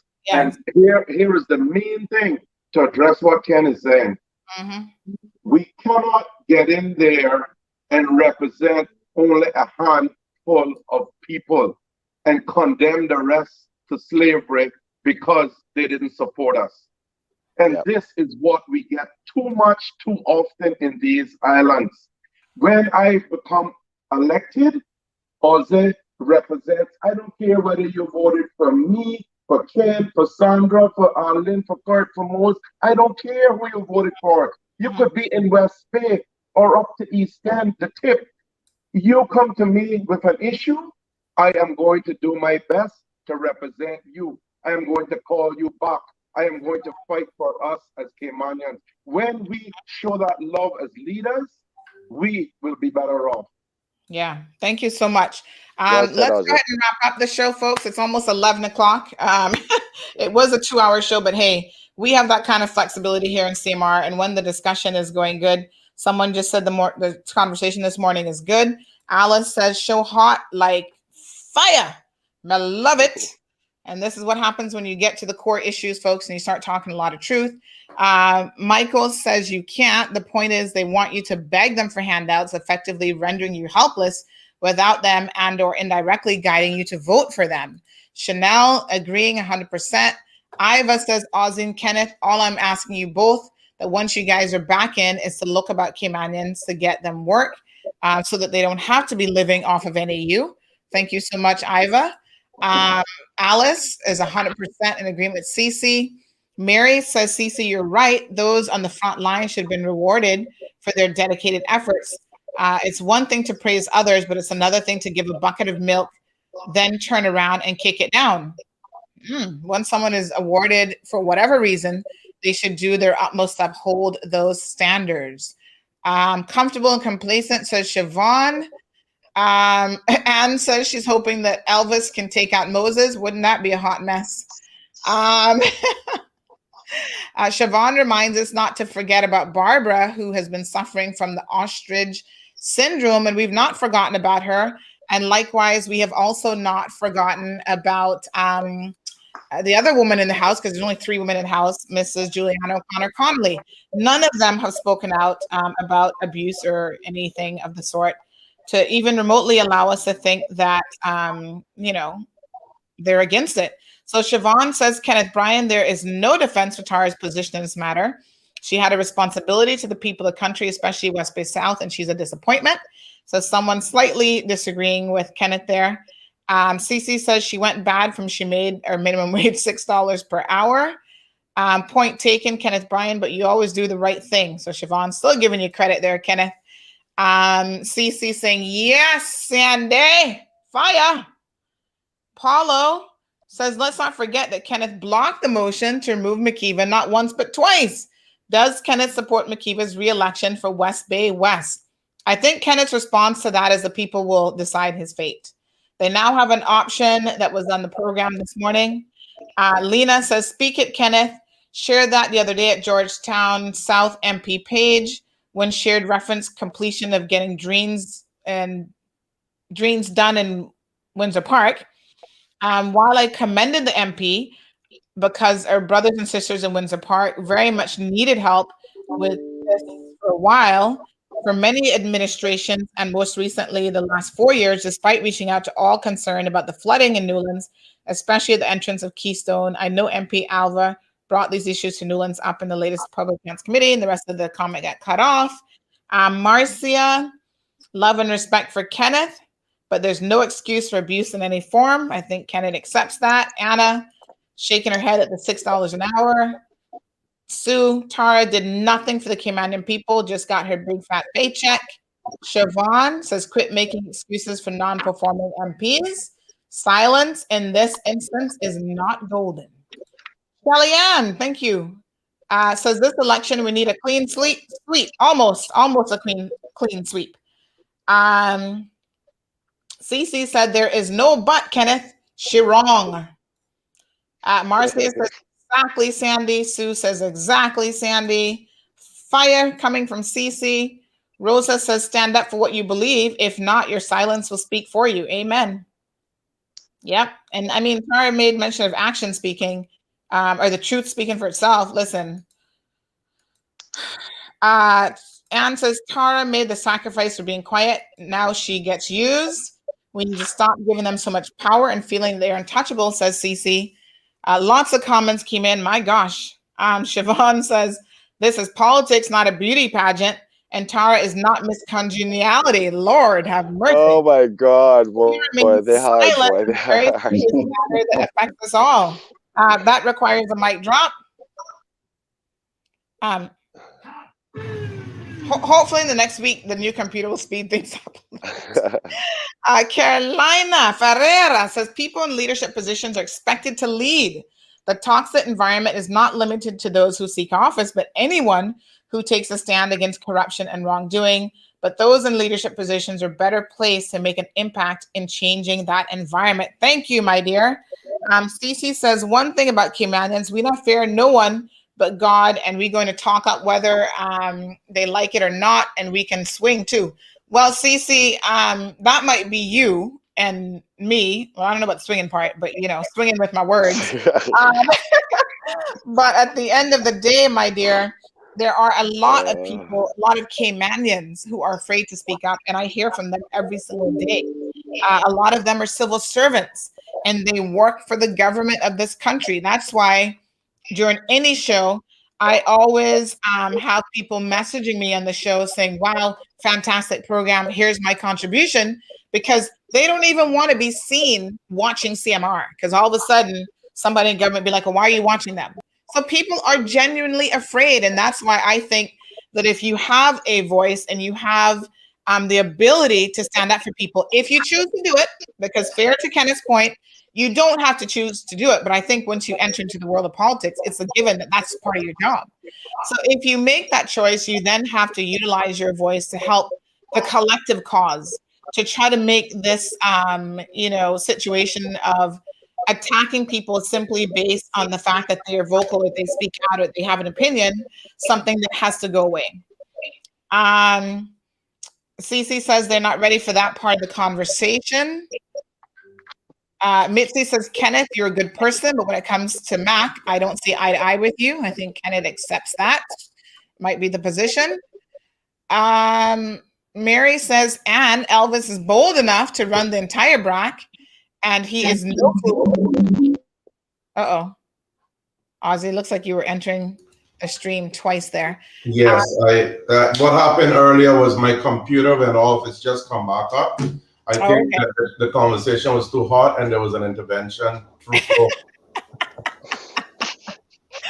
Well, listen, if they think things hot here today, wait till Mall Road gets a little computer upgrade. Big shout out. Good night.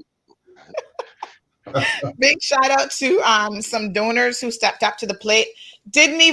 I didn't even have to ask. I just got a phone call one day. It said, Sandy, I want you to come and see me. And I jokingly said, do you have a donation for CMR? And the person said, yes, come and see me, because I really support what you've been doing in terms of, especially during the election, you've been just keeping it straight and narrow with all of the candidates.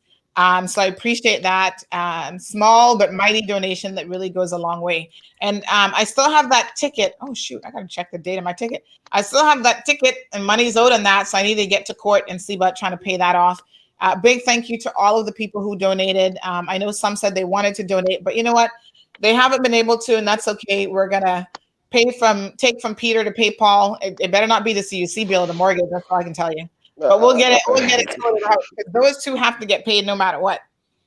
Anne talking about some sacrifices that her family has made because of being a political family. And I've heard some of those, Anne. And we would love for people like yourself to come on the program and share it, because that's the only way we will ever get past it. Kenneth is like, how are we going to get past this? Number one, we need to speak the truth, because the lie and ignoring it and pretending it doesn't happen will get us nowhere. So speak the truth and shame the devils that put families and people in positions where they are being disenfranchised just because they have spoken the truth. That's why every time I share that story about my husband, I name the devil, AKA Kathy Williams, because everything I'm saying about the woman is true. That's how it went down. And his employer admitted to it, so much so that initially he admitted to it when he fired him. Yes, Kathy said, you got to go. And then when we asked for it in writing, he refused to put it in writing. And the Labor Department said, you have to put in writing why you're letting someone go. Then all of a sudden, these back conversations, oh, well, yes, I said that to you, but I can't put it in writing. And now it looks like you might lawyer up and da-da-da-da.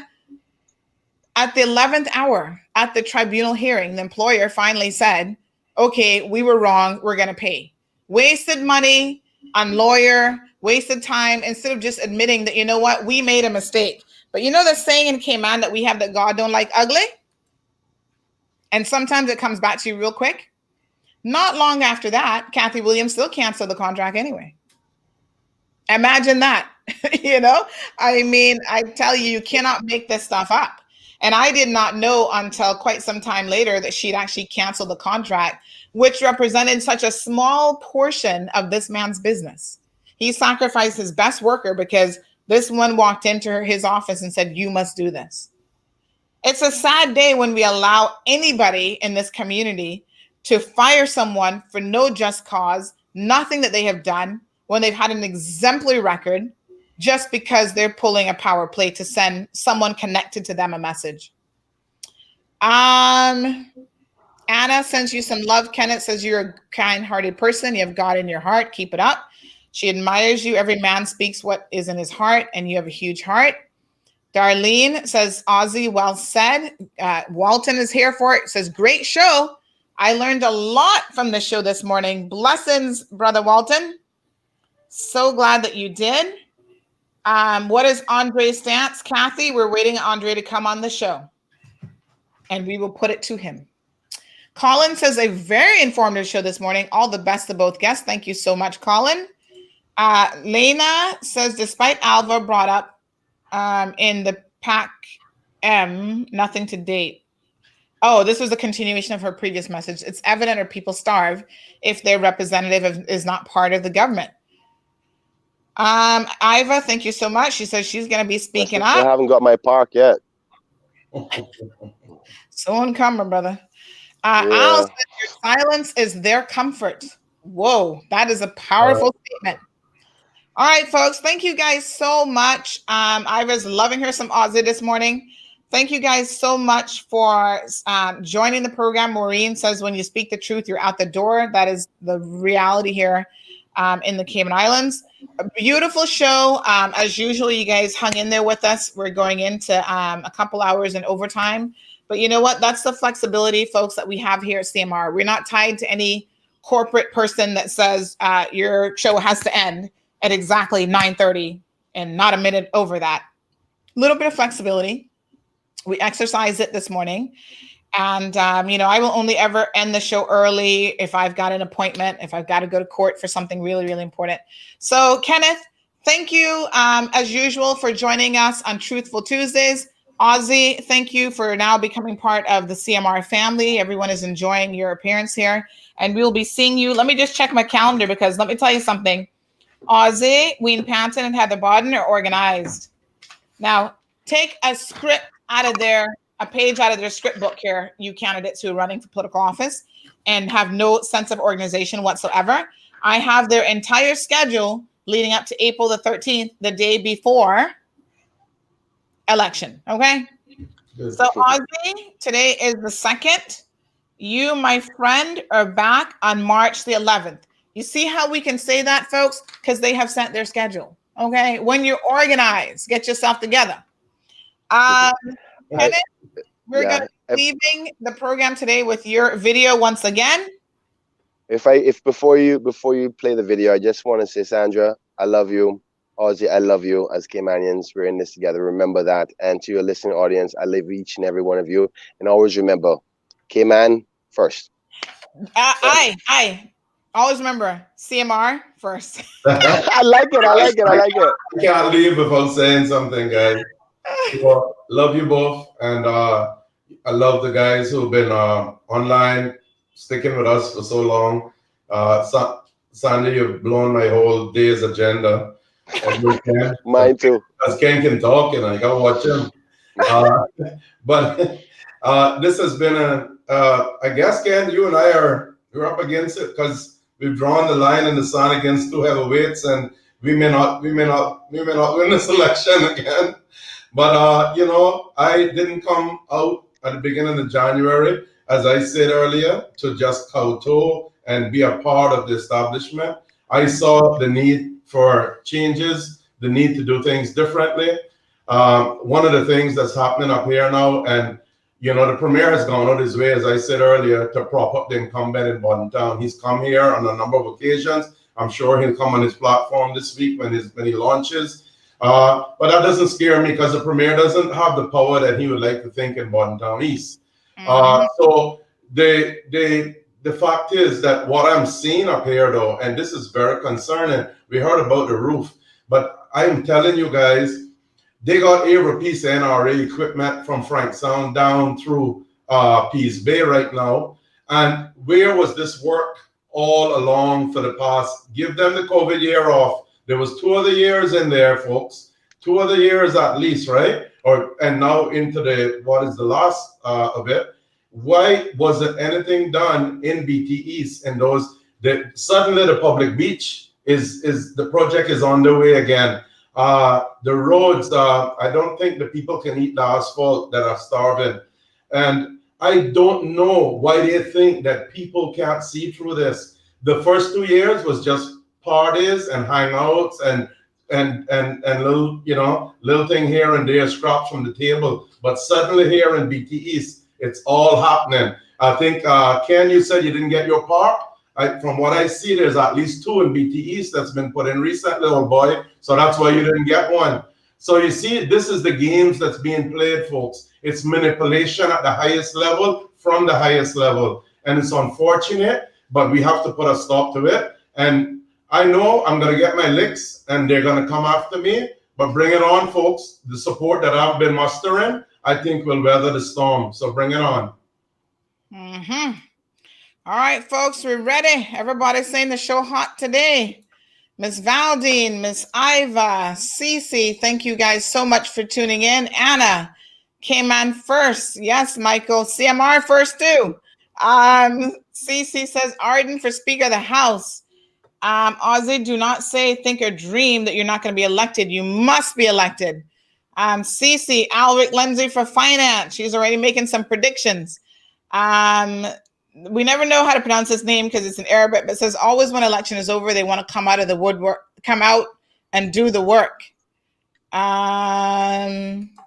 right, we help you swing, Mr. Ozzy. On that note, let's swing right into Kenneth's launch song. It's been a hit on our social media platforms. Let me check the latest numbers.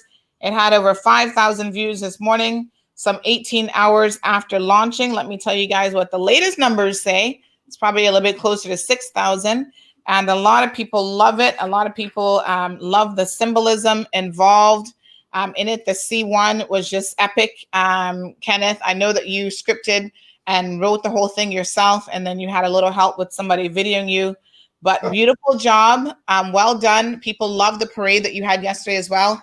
You know, you're young, Kenneth, and you're youthful, and you're moving and shaking things up in the world of politics, and that's what we love. So congratulations to you. Thank you very much. All right, my song is on the way, okay? Being done by none other than the famous Quincy Brown, okay? Okay, well, Yeah, man. And I'm having my meetings start this week. The first one is in our Frenchman on Thursday. Second one is next week, Midland. And the launch that's this Thursday. Is that this Thursday, Ozzy? Make sure you premiere it on CMR. Area meeting in Frenchman and Frank Sound. Next Thursday, there's another small area meeting in Midland. Just a little momentum because those are the areas I covered first. So just to bring those people back, on stream, because we're in Lookout Gardens right now. So our actual launch is going to be at the corner of Vernice Bodden and Anton Bodden Drive, and that's our launch site.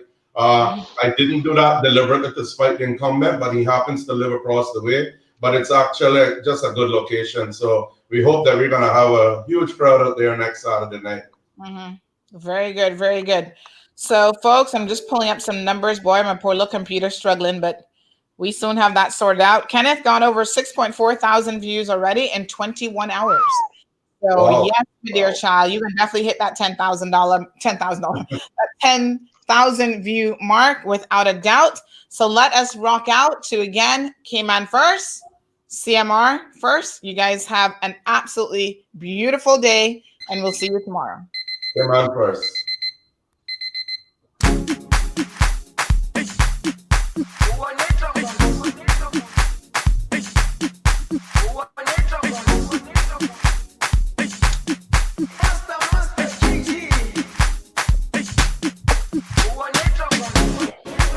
Jerusalema ikayalami ilondoloze uhambe nami zungangishilana Jerusalema ikayalami ilondoloze uhambe nami. Good morning and welcome back to the show. It's now official. Incumbent MP Kenneth Bryan has declared for the constituency of Georgetown Central. Good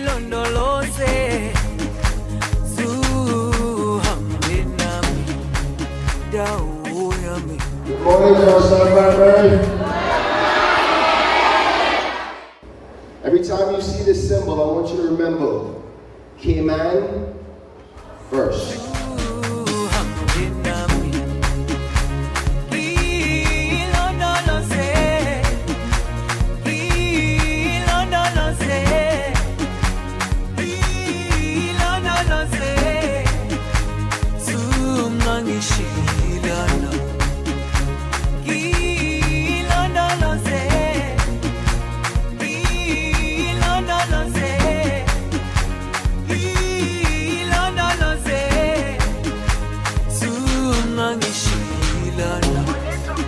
dawo yami ayikholana buso wami awukholana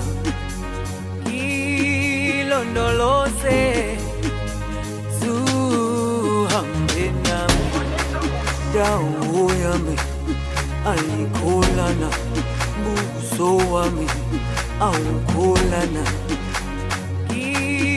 ilondoloze zuhambe nami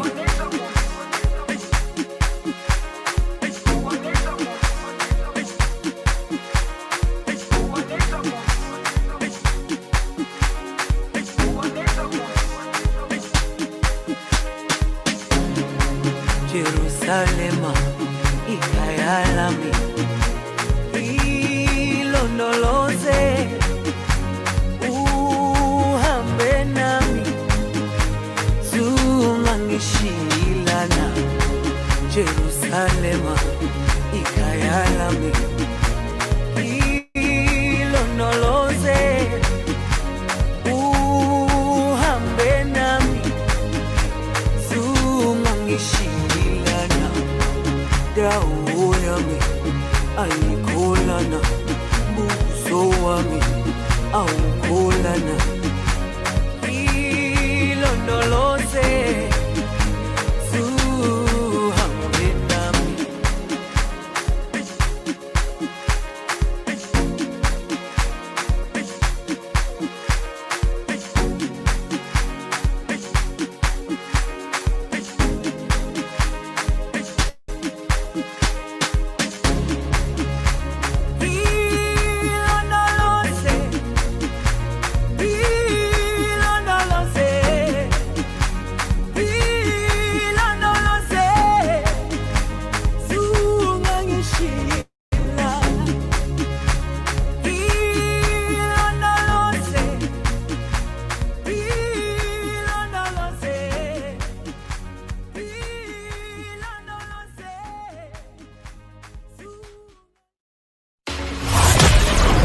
Thank you for tuning in to another edition of The Cold Hard Truth. Make sure to check Facebook for showtimes and more information and the latest news at CaymanMarlRoad.com. Subscribe to our IG and Facebook pages to get the latest happenings.